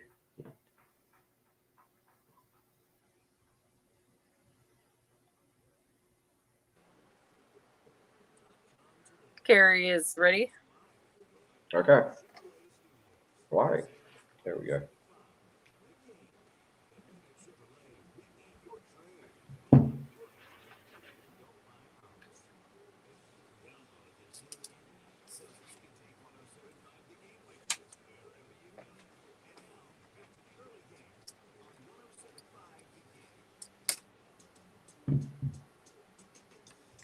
Europe. It is that time of the week, Thursday, where once again my NASCAR knowledge is on display. No, you have no knowledge whatsoever, and I'm potting Carrie up right now. I'm not even For those of you wondering, our weekly NASCAR picks numbers. Good to have you, Carrie. Let me just repeat this, just so we're all on the same page here. Our NASCAR picks contest that we do this time every week. Currently, the standings: Reggie Anderson won last week. Kyle Larson cheated. He got his card just in front of Chase Elliott. From what I read about, I think Kyle Larson probably That was cheating. Reggie is at 61 points. He's dead last.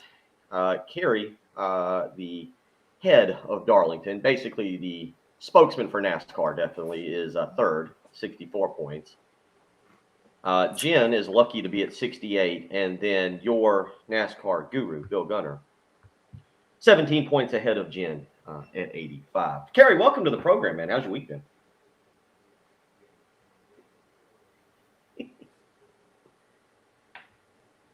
No doubt.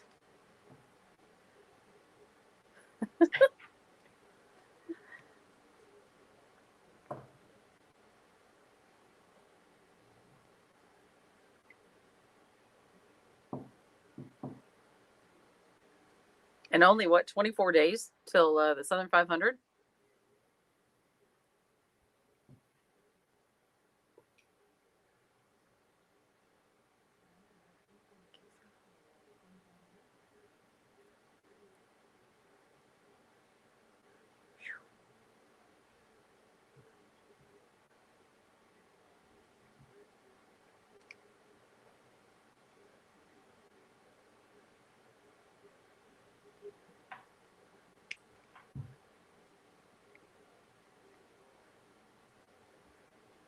Where are we at right now with the planning for this? When you mentioned 24 days, I get nervous just thinking about the size of the event that you're putting on. Now, you're a professional at this, and I mean, you're not a professional at making picks, but this is your forte.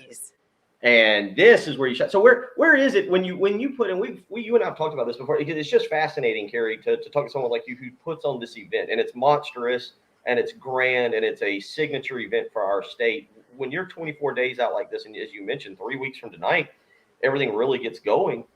Where are you at in preparation?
Oh, I love me a good binder.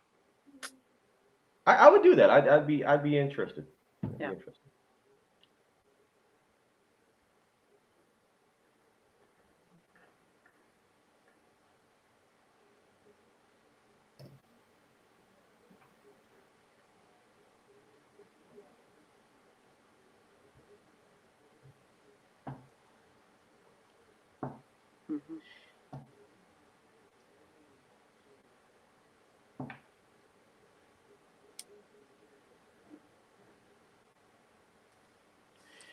No, that's excellent. All right, let's get this in. We got just a few seconds left here. So, Kerry, we're Indianapolis this weekend. Indianapolis. I just like the Charles Barkley line. But who are we going with? Another road course, which I just discovered we're on a road course again.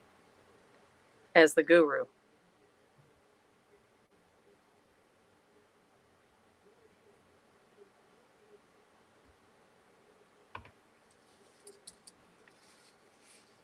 There you go.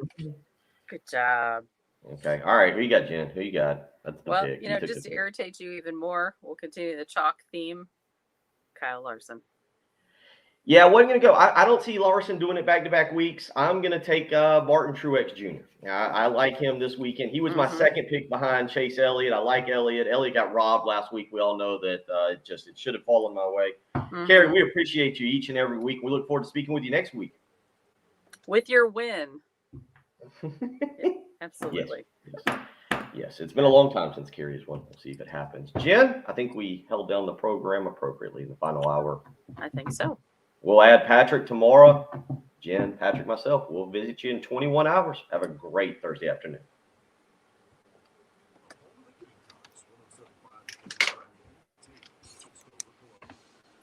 Look at you doing the math. Yeah, that's an easy thing. 3 subtracted from 24, 21. I've said that a couple times as I head off air. Wow. Quite impressive. All right, live streamers. Yeah, we got with Tim always has a cable that's allowed to hook in that he's able to stream the audio back. So I don't know if Jen was able to get that. You got to do something kind of funky in the studio. So tomorrow will actually be kind of hard to hear, I guess, too, because we don't have that cable. Yeah, and I tried for the Antonio. We did put that on the podcast, and I'm going to put it out on Twitter. Okay. I tried to max out the speaker volume in the studio so that it would go through, my iPad. And it's only maxing so far, so they may not have been able to hear. It's kind of splattered when I tried to run it through the queue. So that's no problem. We hope you have a great day, Anthony, Jim. Yep, everybody have a lovely day. We will live stream tomorrow. Patrick will be back with us, and we'll have a grand time on a Friday. Absolutely, and yes, Anthony, definitely, we want to humble Bill. Yes, that's that. I like that we're trying to humble me and instead of trying to help me. Means I'm a winner. Everybody have a great day. Take care.